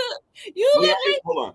We already talked about the light-skinnedness, the forehead, and the haircut. Can I bring up one more thing from this picture specifically that's I'm nervous. Okay, no, I'm not. I'm just okay. So like, you know how Lisa in the movie, like she was wearing like suits and like she had like 80s had like shoulders. Like you look like you got Lisa's shoulders. Oh, there's no shoulder pads in that one. I'm not saying they are. Why? Because of the pose. Wait, because of the pose. It's giving like Dallas Dynasty shoulders. And then because you know that they would come to school and take these pictures. So you know this is on the stage of our like cafeteria / all-purpose room. Yeah. And so they put the background up, and then the photographer comes in and they like tilt you and tilt your head. Right, you remember? Yeah, no, I know. I don't know. All right. Do they still touch kids like that? They did the exact same shit at my school. That's what I'm saying. Like, because I don't know if they do that anymore. It's like, I know you're not wearing shoulder pads, but I'm saying because of the pose, it's kind of giving shoulder pads. But I will say that I was going for the preppy look because there's definitely a collared shirt under. I was giving 80s prep. Like it was 80s prep for sure. I don't know if I have a plaid, like it might be some plaid skirt or something going on at the bottom. I can't quite remember, but it was definitely 80s prep. Like it was like that preppy look that we were doing. I don't know what was going on back then, but yeah, that was, like I said, I got to school and that was. Hold on, wait a second. He's like dying. He's like, I gotta find a picture. No, because here's the thing. We have done a lot of analysis of a picture of you, so I'm going to send you a picture. You gotta send me a picture. That's what I'm saying. It's only fair because if I'm going to sit here and say that you're doing the shoulder pad pose, let me see if I have another. I need to give you a. I give you more 80s. You want more 80s? Are you ready? This is a picture of me at my first Holy Communion. I'm 8 years old. in this photograph, and you can put it on the Summer Jam screen. Hold on, I gotta get it. He Oh, said, my noodles. Oh Lord Jesus. Hold on, y'all. Y'all are not ready. Y'all are not ready. Give me a second. I'm almost there. Hold on. I'm almost there. Woo, child. Oh my God. Hold on. I'm almost there. Here we go. So feel free to give all your critiques. Woo-hoo! You got the white tux with the cummerbund. Oh my God. You couldn't tell you nothing. You knew you was killing them, boy. You could tell me not one word. I was the cleanest motherfucker on earth that day. You was killing them, dog. You was killing them. With the white alligator shoes. Who are we playing with? Oh my God. Who are we playing Oh with? my God. White alligator shoes. Also, fun fact. Look at how big my fucking feet look. I've had big feet all my life. I'm 5'10" and I have no business having a size 13 shoe. It's just for no reason. I have hobbits. So I have like grown ass man feet, but then I got the little Webster face, the little like child cherub cheeks. Okay, all right. And I'm like, I got one more 80s. I know I'm gonna stop. Are we doing an 80s picture off? Wait. Let me show you this one. You're not ready for this one. Oh no. We're doing this. I'm ready. Hold on. With the chair, with like the iconic black chair. But it's even deeper. This is in a nightclub. This is my dad's 40th birthday party. I think is it 40th? Yeah, I think this is my dad's. He turned 40 years old, so this is 1985. It is in a nightclub that used to be Breeze's Metro Club in DC. So shout out to Washington DC. Everybody, if you're from the 80s, you remember Breeze's Metro Club. This is me with the tiger tapestry in the background. Like you don't get more 80s than this. Wait, that sets it off. So first of all, I've literally watched multiple documentaries about that wicker chair, like this image with the chair. I swear, and there's a really good one about it. But what's funny is in one of them they talk about how they would have like something like this in the back, and like it. This is that era. This is how you know it's real. Like how old are you in this picture? So if it's 1985, I am 8 years old because my birthday's in December. So my dad was born in August. So this is August 1985. So I'm 8 in this picture. So I am an 8-year-old at a nightclub because my dad, he didn't believe in appropriate behavior for a parent. So he brought his kids, I am not making this up, to the dang on nightclub for his 40th birthday. We were the only children there. That I love that because I sent you a picture and it's basically the same kind of scenario. Like totally inappropriate. Like, Dad, why are we here? Like, why are we here, Dad? Why? Hold on. Like, why? What is going on, sir? What are you doing? All right. So, all right. So you said the fade is tight though. Fade is my mother is a hairdresser, so okay. She's a beautician. So like it was always on point. Like, you know. I guess that's why you're very sensitive about what's going on when you're like your hair. I gotta shave my head. One of my friends, I posted pictures of me at the beach the other day, and one of my friends was like, yeah, it was like you gotta shave your head. I'm like, come on, man. I was at the beach. I was with my family. Like doing too much. But now I understand the sensitivity. Because I was like, why is this bothering him? But now I see the hair was always tight. It was clean. It was clean. Like that fade is clean though. The fade is clean. So it's funny because you said like you were like, you know, you know, your dad was, you were at a nightclub when you should have been at a nightclub. This is me. On the 8-year-old at the nightclub. Why am I 8 years old? This is me at an like on an all adults dinner cruise type situation. Okay. There was literally one other child there besides me, and it was a girl, and I asked her to dance, and it was like a whole big thing. And like the thing about it was it was almost like, okay, all these adults are mingling. Like my mom, I don't know. I was like, I don't know. My mom brought me to this shit. Like, what's happening? I have a tie on. What's going on? Like, listen, I don't know what. I asked this girl. I asked this girl to dance. I walked up. She thought I was smooth. We danced. I taught her a dance. I taught her the Humpty dance. Like. That just we just aging because I'm about to ruin it. All right. I got one more 80s picture and then I'm gonna stop. Okay, all right. One more because listen, I got some great pictures in the vault. We can do this shit all day, but I can do this all day. But this is the last one. This is my last little 80s because I was tiny and y'all can see my mama. So I just want y'all to imagine this my mama. Man, wow. Wow. That's crazy. Yeah, let me tell you, just like, and she drove a 280Z black with the gold racing stripe.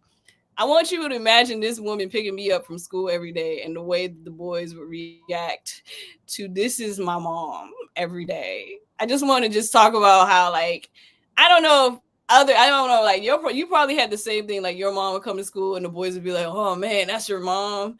Like, wait a second. My mom's birthday was this summer. It just passed, and I posted a picture of my mother, who is 69 years old, in a bikini. And you're saying like, oh, I bet when you were younger, people. Oh no! I'm saying, like, I'm talking like, about there are people like today that are like, hey, right. respectfully, sir, like I would fuck your mom. I'm just talking about, like, for me, it was traumatic, like, because it's not only that she's pretty. She was rolling up to my school in a sports car. Like, it was like a whole fantasy situation. My mom drove a BMW. So I get the vibe. When I was in school, right, when I was a little kid, true story. My mom would pull up. So when it was lunchtime, everyone's eating school lunch. My mom would pull up in a BMW and bring me McDonald's, and like everybody wanted to be up with my mom. Like, I know that you're just on the cusp of Gen X, but when people talk about like how our parents kind of like we're like a feral generation, Gen X is kind of like feral. Like, I just want to point out, like, my dad had me in a nightclub at 8 years old, and like I don't know if our parents were thinking about like actually raising us, or we just like existed in their universe somehow and we were just there, because so many people in my age group have like stories like this. Like, you know, I know, you know, our parents would have parties and the kids would just be there, but the parents were not changing. They were not changing their behavior in any way. I would see my uncles smoking cigarettes or drinking beer, like, the behavior, whatever's going on. Like, and you're just there, and you're just a kid. Right. We survived childhood. Like, now children are being raised. I feel like we're the last group of, you know, last generation to actually like just survive. Like, if you made it out of childhood, well, good, you made it, you survived, like out in the animal kingdom, like you survived all of the death traps and you made it to adulthood, so therefore you're okay, you're good. Because when I say like the stuff, I think about some of the stuff that I went through as a kid, and I'm like, man, that's just crazy. That I am eternally grateful that my son has not had to experience a lot of the things that I went through. And right. While I will say that some of those things definitely shaped who I am as a human being, and I'm just like, I am who I am, and that's okay. I think that we should always aspire to give the next generation more, better. Right. You know what I mean? I feel like I'm raising my daughter. Like, I'm teaching her things that I never was taught as right. At that. Yeah, that's a fantastic point. And yeah. And what I'll say is, you know, you were saying before that you appreciated the co-parenting relationship that I have with my ex-wife, and I think that teaching children things is bigger than just literally like telling them stories or giving them Right. this. It's like, hey, like I'm showing you that life can be a certain way. Right. You Yeah. like there's a certain path that you can do things. You know what I mean? Yeah.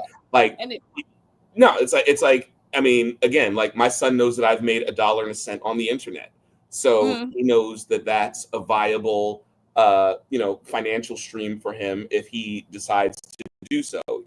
If he does, if he doesn't, whatever. But it's like, Right. hey, I want to avail him of all opportunities, college, Right.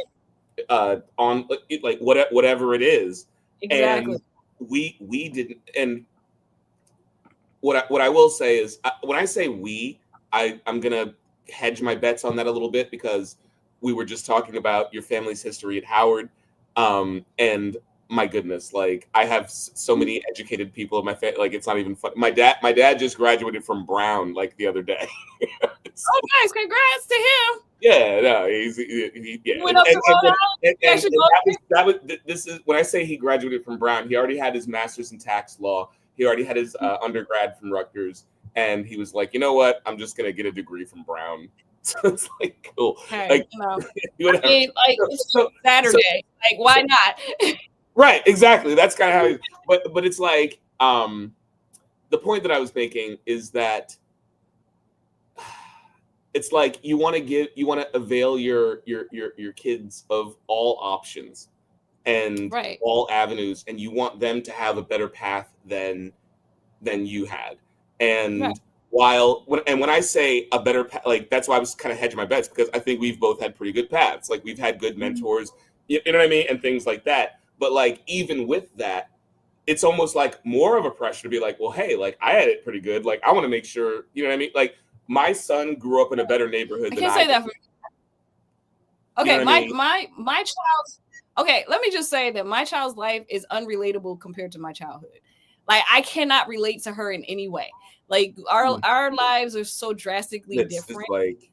It's like to me, I'm just like I have moments like wow, because for me, as much as I love my parents, I do love my parents, but I have some questions about some of the decisions they've made, but I like wonder sometimes. I'm like, I do things with my daughter, and I'm like, I have a moment where I'm like, oh, this is what it was supposed to be like. Like that's my epiphany. Like, oh, this is what parents do. Like I do this exactly what you mean. I know on exactly. a regular basis. I'm like, oh, that's how that works. I do this. The normal, like right.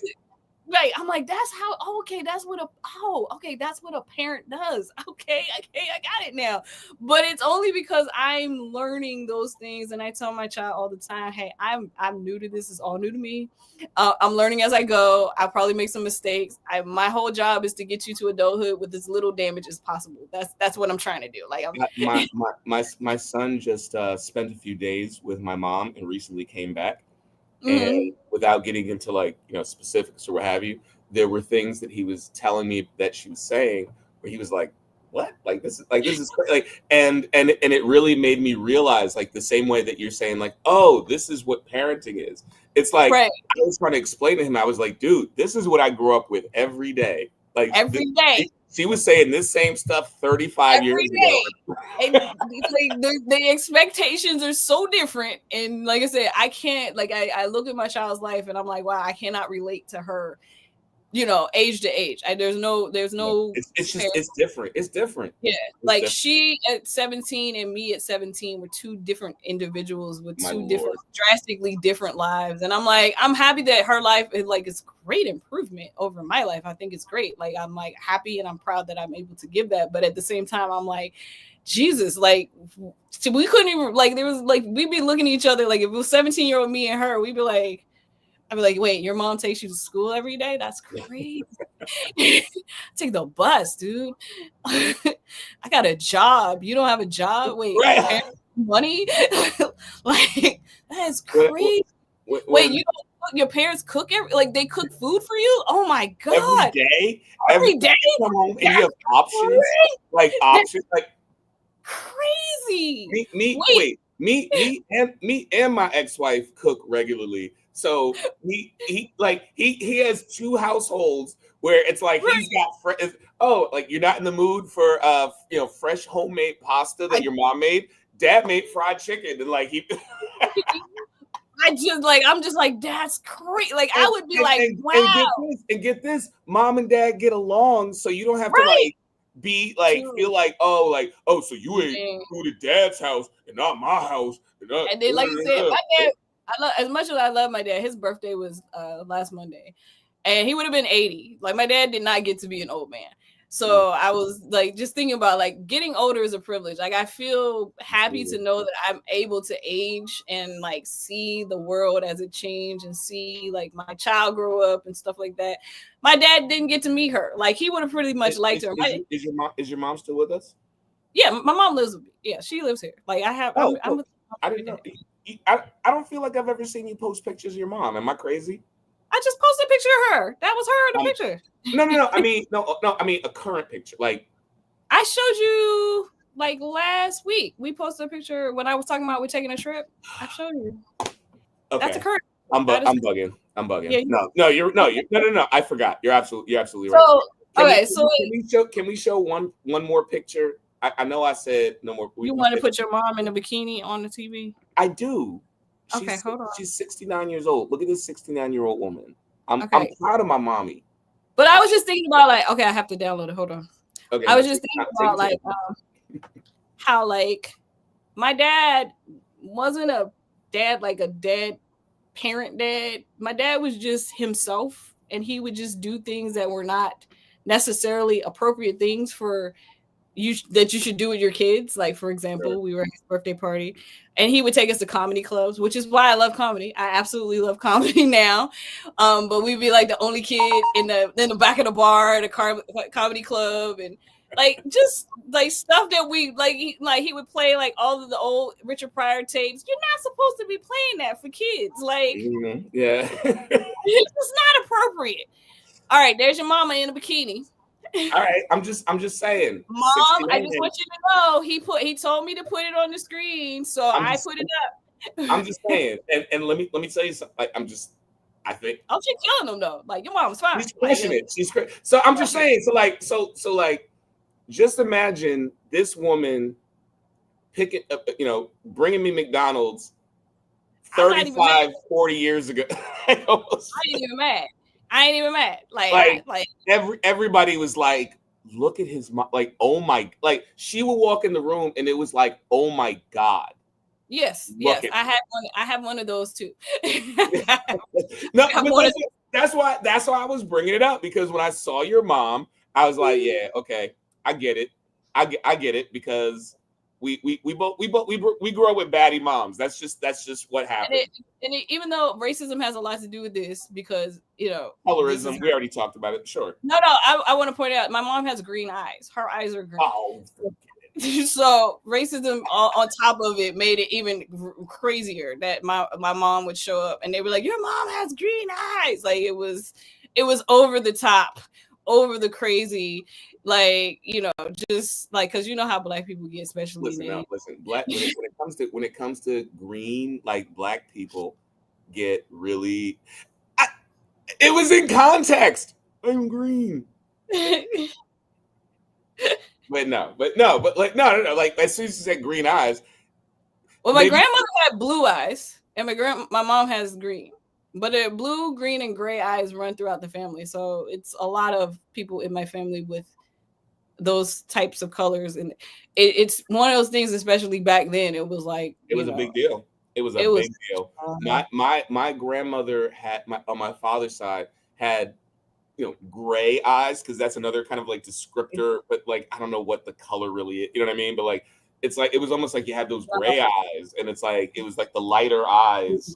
That's a whole. We got to do a whole show on one hair, but like how racism has affected like features of hair and skin. I want Sarah to be a part of that episode. Yeah, no, we talked about the hair. Right. No, correct. That's why I'm saying that. Yes. Yes, we gotta talk about that, because it is a deep thing in our community, and part of the reason why we have these people who are crazy now, who just don't get that racism and colorism is why you act the way you do, and you should probably unpack that and deal with it. So yeah, we got to do a whole show. I have about 5 more minutes. Oh, I'm about to wrap this up. So yeah, because I got stuff to do today. I told you I have stuff to do today. We're about to wrap this up. But yeah, okay, we have fun as we always Great do. time. Always have fun. And I think and not only did we have fun, I think we talked about some seriously important things. You know, I think that again, if I'm to speak to the, you know, any men watching this, like, hey man, leave women alone at work. Like, if you see a woman working, you see just her leave us alone. Leave her the fuck alone. That's all you gotta do. Just like, just that simple. If she has a down moment, like if she has a moment of downtime rather, and you know, you guys begin to develop a conversational rapport, maybe you have a shared interest, you like the same types of movies or what have you, and she seems receptive to the conversation, like, all right, like, you know, that's one thing. But if she's busy, don't just bother her. Like, leave these women alone, man. Like, they don't want to always talk to you. Like, you're not the main character of life. Right. You know? So, it's not hard. It's not hard. Just just leave us alone. Just leave us alone. Yeah. I mean, even online, like if you see something I posted and you don't like it, forget it. Online, just like what I said. If you don't like it, just keep scrolling. It's okay. It's not gonna hurt my feelings. That you don't need to comment on, you know, hey, like, you know, this, you know, like, I don't like how your bikini looks, or I don't like how this looks, or I don't usually. Why are you thirst trapping? Like, you don't have to say anything. I should just post a bikini pic to see if just to see what I promise you. Like, hold on, I have no doubt.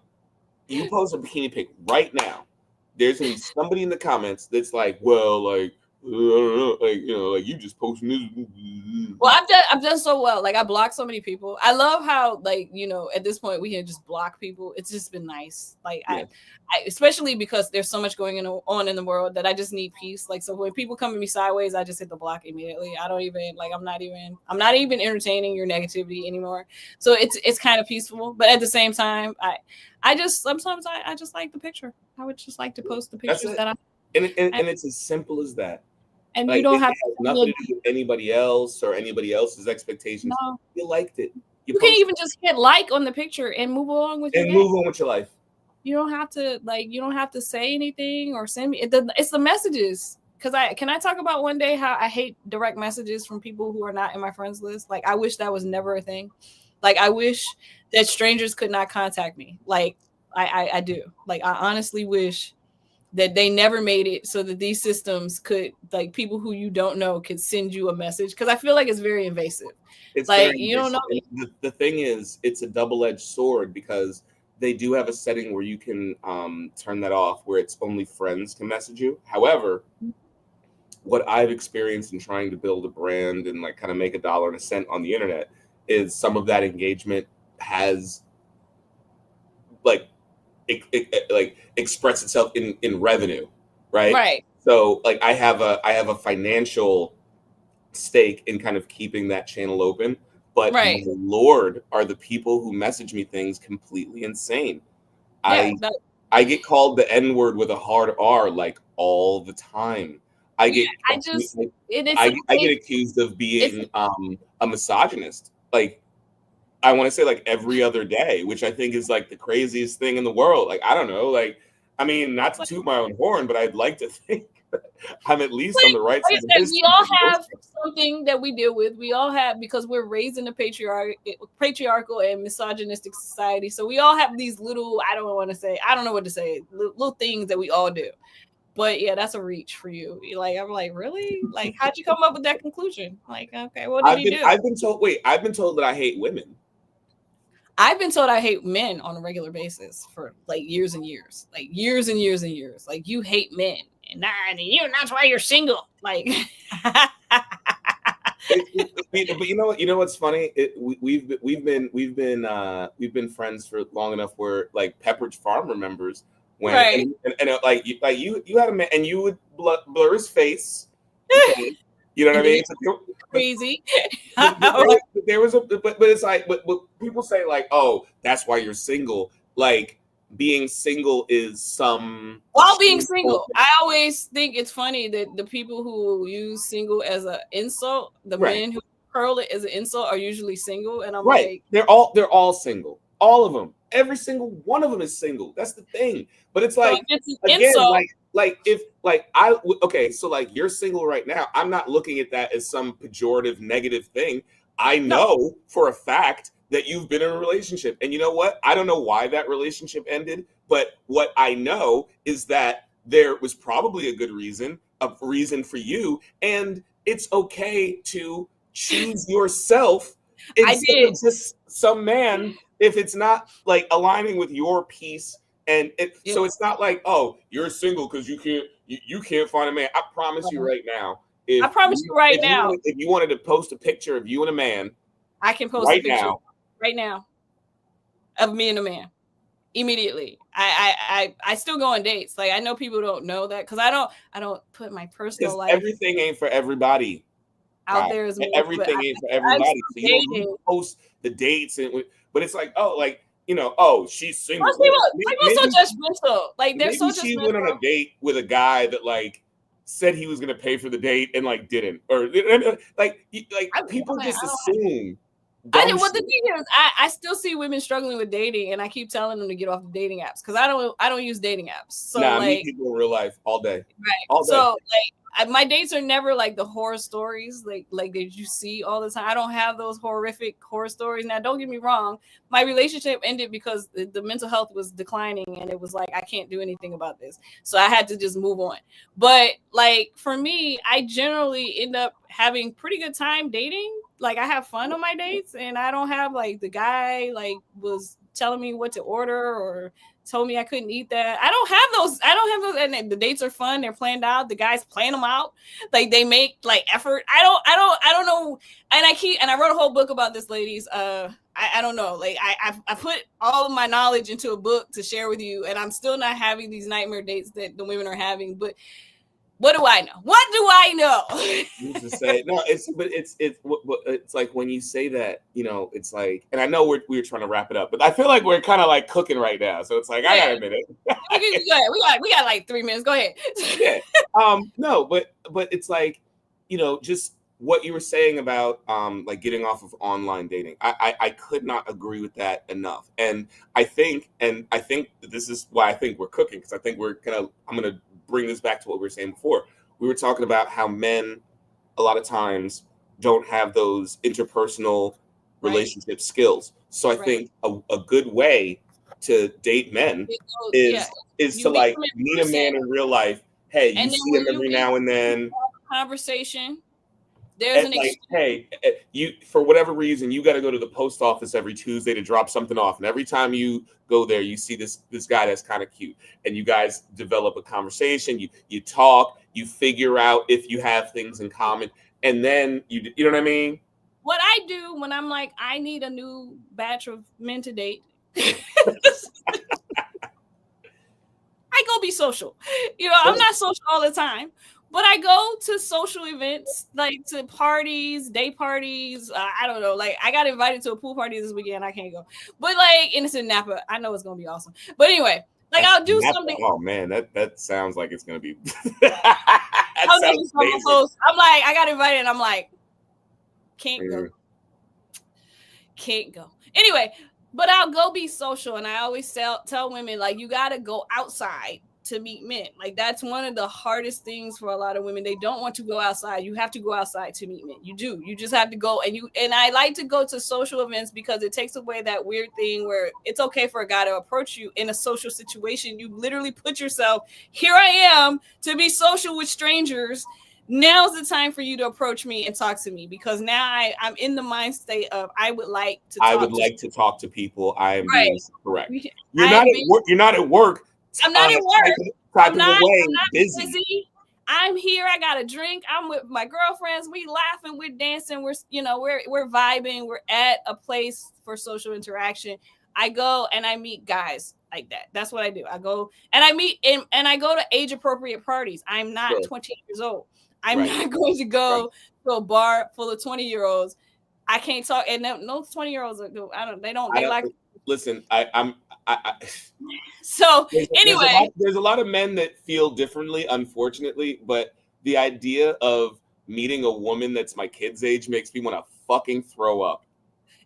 so that's when Anyway. like when I'm ready. But when I'm ready to like, meet somebody new, I go do some social stuff and I meet them and I, exchange. Like usually I let them take my number. I'm very old school. You gotta call me. I don't mind giving out my number. I know a lot of women don't like doing that, but block works on your phone just fine. You don't want to talk to them more. So like I give out my phone number. And we go through the whole thing, the whole song and dance. They text or they call. They ask me out. They tell me what are you interested in. I don't have the same social issues that the women are having with the online dating.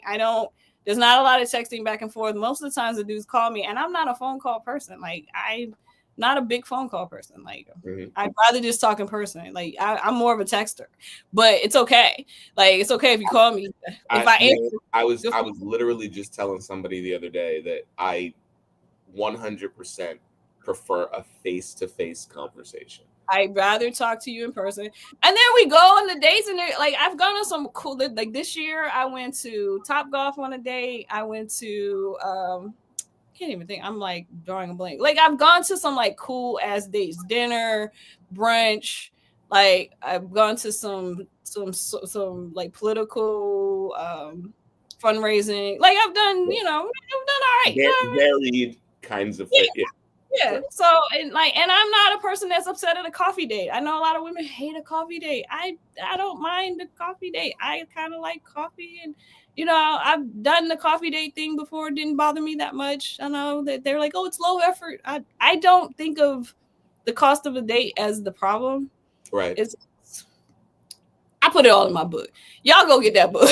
Like there's like I just feel like, a lot of times it's like people have such high, like we live in a society that we romanticize like real life, and it's not real life. Right. And so we have all these romantic comedy movies, and women are expecting these grand gestures on the first effort. And that's, I've gotten some grand gestures in my lifetime. I've done really, I had men do very romantic things for me, and that's cool. Love bombing is a thing too. Right. There will be men who will like, oh man, you'll get taken in a limo to this thing, like all of those things. You see somebody, and then all of a sudden I've done all of those things. They just want to come over your house and chill like every night. Yeah, like the thing is, to me, is like what really I found is it didn't matter how much the date cost. It was the connection you had during the date that was more interesting. So like it didn't matter what you were doing. If you were talking to each other and enjoying each other's company, like the activity itself was not, it was like in addition to, it wasn't the actual date, because really you're just getting to know each other. So like all the women are all upset. Well, I don't want to go on a car. Okay, like just don't. Like I feel also it's like you don't have to. You can refuse the date. That's the other thing. If you don't want to have coffee, just say no. Right. You don't have to make it a thing. Like if it's not your thing, it's not your thing. It's not. I feel like people have made it way too complicated, and the dating conversations online have gotten so ridiculous. Like I don't even get involved anymore. I see them and I'm just like, I wrote a book about this. Here you go. Link should be in the description below. Like, if you would like to have a better dating experience, you got to just change your mindset around dating, so it's not such a built up thing. Like it's not like you won't be disappointed. You're not going to be disappointed. Like but that goes back to what we were saying about how, like, when we're talking about like intelligence and how you move through the world. It's like when you kind of know your worth and you know what you want. It's like you don't get upset about these things. You're just like, okay, like I'm dating this person. This is a nice person, but they're really religious, and that's not for me. So I'm not gonna proceed further. This person, this is a nice person, but they smoke cigarettes, and that's not for me. And it's not for me. It's like it doesn't have to be so. I don't think being single is again some scarlet letter. Like that's crazy. Like so we just have to all be husband up and wifed up, just like for the sake of it, like with people that we don't really have connections with. Like So, like in my book, I say that dating is a separate thing from relationships. And that's the problem, is that a lot of people mix the two up. Like when you're dating, you're not in a relationship. You're just kind of getting to know the person. Right. And that's the part what you once you get to know the person, then you can switch over. Hey, we're in a relationship, but that's mutual. Both of you have to agree that you're in a relationship. But so many people are dating like, I got to find my partner in the first date right now. And we got to take it from day one. We got to move into a relationship. And it's like, that's crazy to me. That to me is crazy. I agree. You know, Like, when I get into a relationship, it's with someone who I've had, again, like we were talking about, like interpersonal conversations, like back, like we've gotten to know each other. You dated. We've been right. You've dated and you've gotten to know each other. You've gone through this process of getting to know each other. Now it's beyond, like, you know this person. You're not just still getting to know this person. And then you have a conversation where you mutually agree that this is we're a couple now. Like, it's not one-sided. And I think like a lot of people are both men and women. And because a lot of people are like, women want to be in a relationship. And I'm like, let me tell you something, as a woman who's out here dating. Men want relationships bad. We were just didn't I say I'm a one woman, like, you know what I mean? Like I'll be completely, you know what I mean? Like, that is what I have been pursuing since I got divorced, frankly. Like I want a wife. Like men want relationships. Like men want relationships. Let me tell you. Let me tell you, as a single woman who goes on dates, and I had a guy this year. Like when I told him I'm not looking to be in a relationship, it's not something that interests me. I have no intention of getting into one. That was the first and last date. Like, that was it.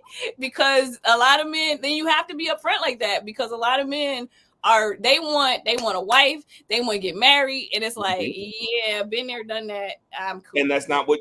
But the thing is, what I appreciate so much about what you said was that upfrontness, and that's my big thing, where it's like, hey, like, let's see if we're on the same page, like, right now, and if we're not, that doesn't make you an evil person. That doesn't make me an evil person. It doesn't. It's okay. It just means that this is not it for us, and that's fine. Like, I'm also okay with that. Like, I'm okay with the guy not wanting to date me because I don't want what they want.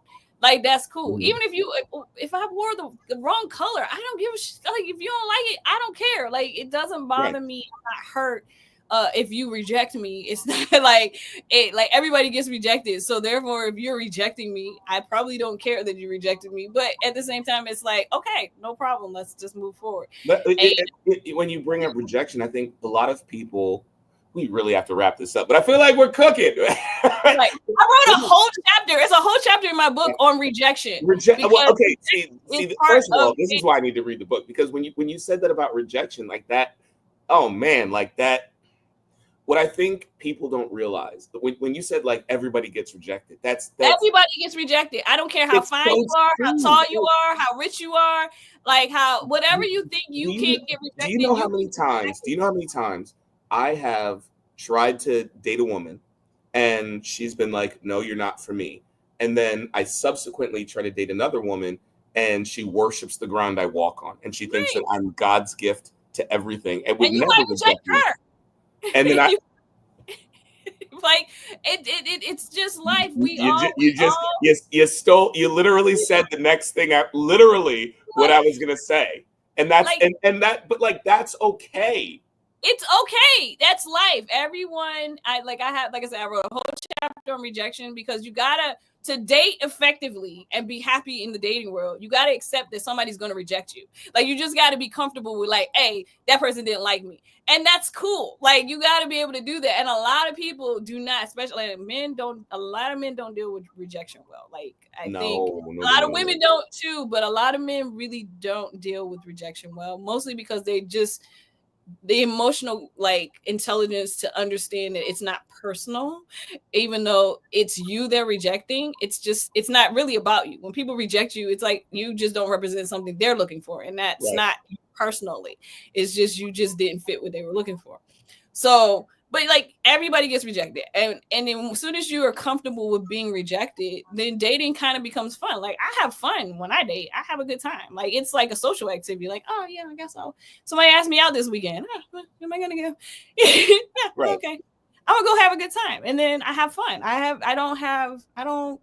haven't been on a bad date. Is what I should say.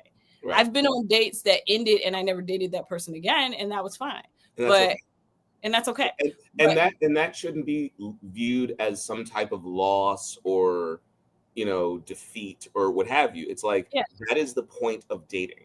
That's the point. That is the point. And especially right now, I feel like I wrote my book too early. Like my book came out in 2017, and I feel like women have just gotten to the point where they're like, oh, I don't want to be in relationships. I just want to date, which is what my book was about. And I feel like I'm like ahead of my time.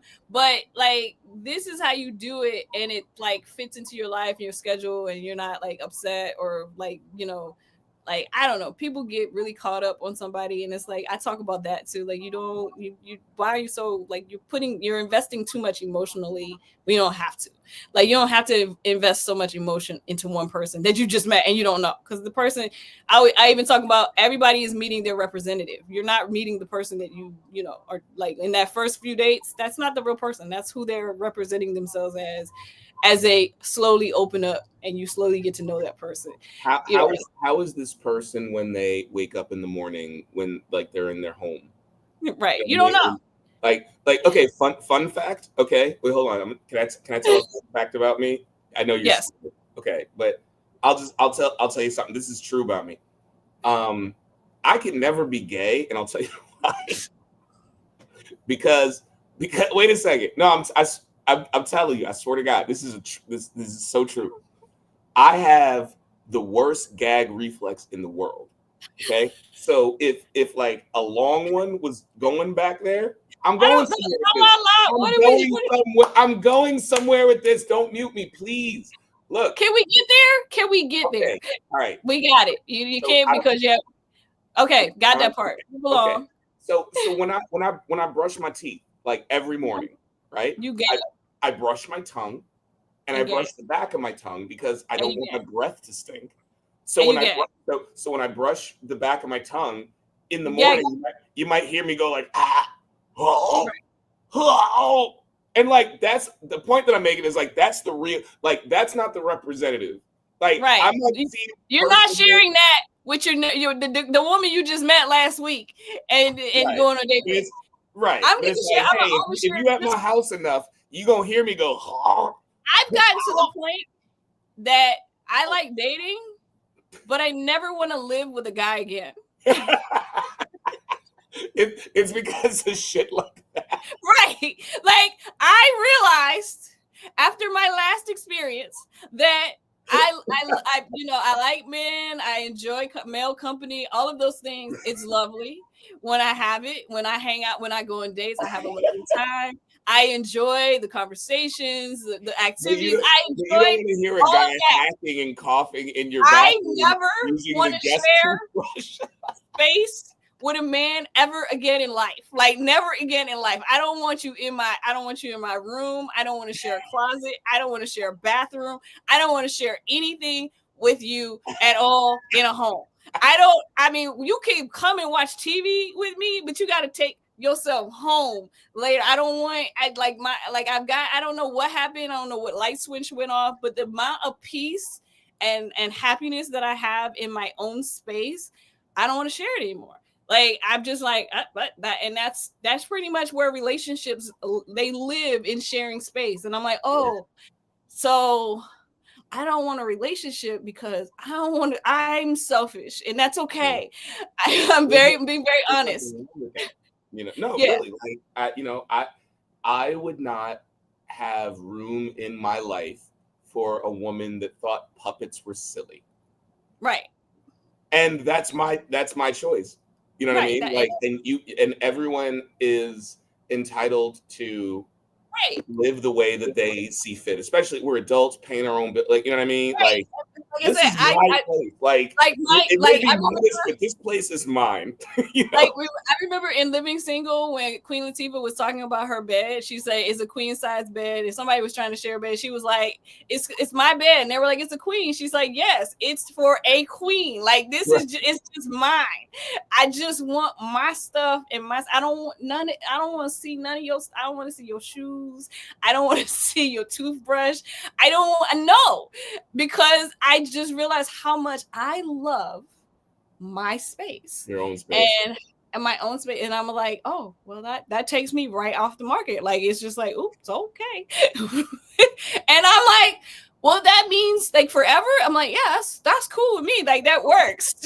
So I've read a couple of articles. We can talk about it later. We're getting right here. But I've read a couple of articles about like they're married people that live in separate houses. I'm like, that could work for me. I could do that. I've seen a few things like that, and not just separate houses, but like separate bedrooms in the same house. No, I don't want that either. I don't, like I said, I mean, hey, I get it. You know what I mean? But that's the thing. It's like what I think when people look at dating, they look at it as this like binary thing where it's like, hey, you date and then you get married and then and it's like you know what I mean? Like I think you and I kind of like are like look for different things in terms of, you know, like again, like I told you before, I'm like, I want a wife, like I want to be married, I want someone to like live with me, you know what I mean? Like that's what I want. You want space. You're I love my space, but what I want is someone that I feel comfortable with inviting into my space, if that makes sense. I just have to say but what I'm saying, I'm sorry, I don't mean to cut you off. But what I'm saying is the point that I'm making is I don't think that like there's no right or wrong in dating. If you're dating and you don't want some man all up in your house, that's not crazy. And I feel like people treat certain things like that, like you're just some crazy person. They just like, there's a lot of men who can't believe that women want to be alone. Like there's this belief that somehow we're desperate to have a man in our lives, and I'm like codependent kind of right, and that's how it's presented in society, that women are desperate to be married because they're emotionally attached to men, and it's like. Like for me, it's like for you, me and Sarah were talking about your bare wall behind you, and we were like, yeah, you need a woman in that house. We were like, we need some decoration or something going on. Like it needs to be more. I have some art on the walls, but like behind you, we need her to come in. No, wait. Sarah has physically been in here and can speak with authority that it's very much a bachelor pad, like 100%. She said, yeah. We were like, he definitely. We were like, yeah. We like, my video game boards all over the place over here. I agree. I'm like, yes, you married makes sense to me, cause I'm just like, yeah. Cause she would just whip it up, you know what I mean? It would just become a home. Like I could just feel the warmth and the like. You come in and it smells like cocoa butter and like chicken and like and just warmth and love. It's like the most loving couple of all time. Like I can see that. And that's because there's definitely like a bachelor coldness to my place for sure. And me and my kid are cool with it. Like we're just like totally. Like I totally see it. And I am like, yeah, I agree. Now for me, on the other hand, my home is very much, it's done. It's messy, but it's done. And there's there's art and there's warmth and it, it feels you know what I need behind me? You know what it is? I'm gonna tell you, men come in my house, they get too damn comfortable. Like they're like, because it feels like home, because it feels like a home. They and then there's I cook, I do all of the traditional things. Wait, I was gonna say, you know what I need behind me? Mm-hmm. I need that tiger tapestry from when you. That's what I need right here on my big ass blank wall. I need that. That's still too bachelor. No. All right, we about to get out of here. Well, yeah, no, seriously. You go to your socials. Okay. All right. No, the thing is. Well, like. That's what I was trying to give you the incentive to. Go ahead, give your socials. Say your piece. Things You Don't See Every Day with Chris Taliaferro and Serotonin on Facebook, TikTok, Instagram. I'm almost never on Instagram.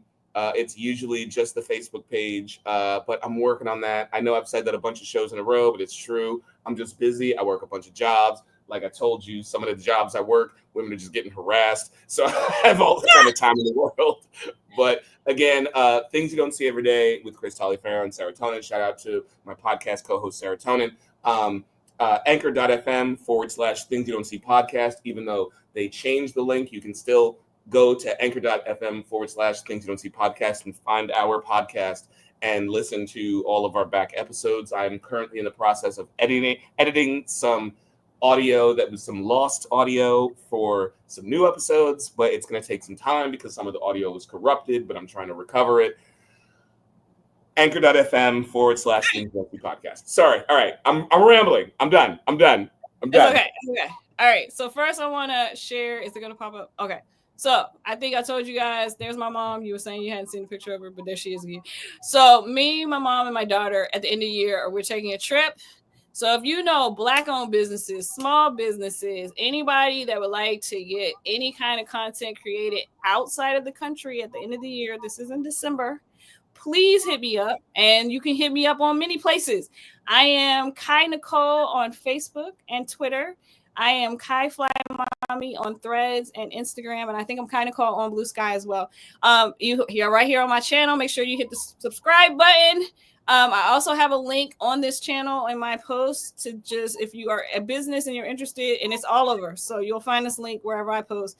If you are a business and you want to sponsor, you want a commercial done, whatever you want, we're going to be working on that on this trip. So I'm looking for people who want, especially small business. I'm looking for small Black businesses. Y'all don't have a lot of money. You can't go to a foreign country and do a photo shoot. I'm going.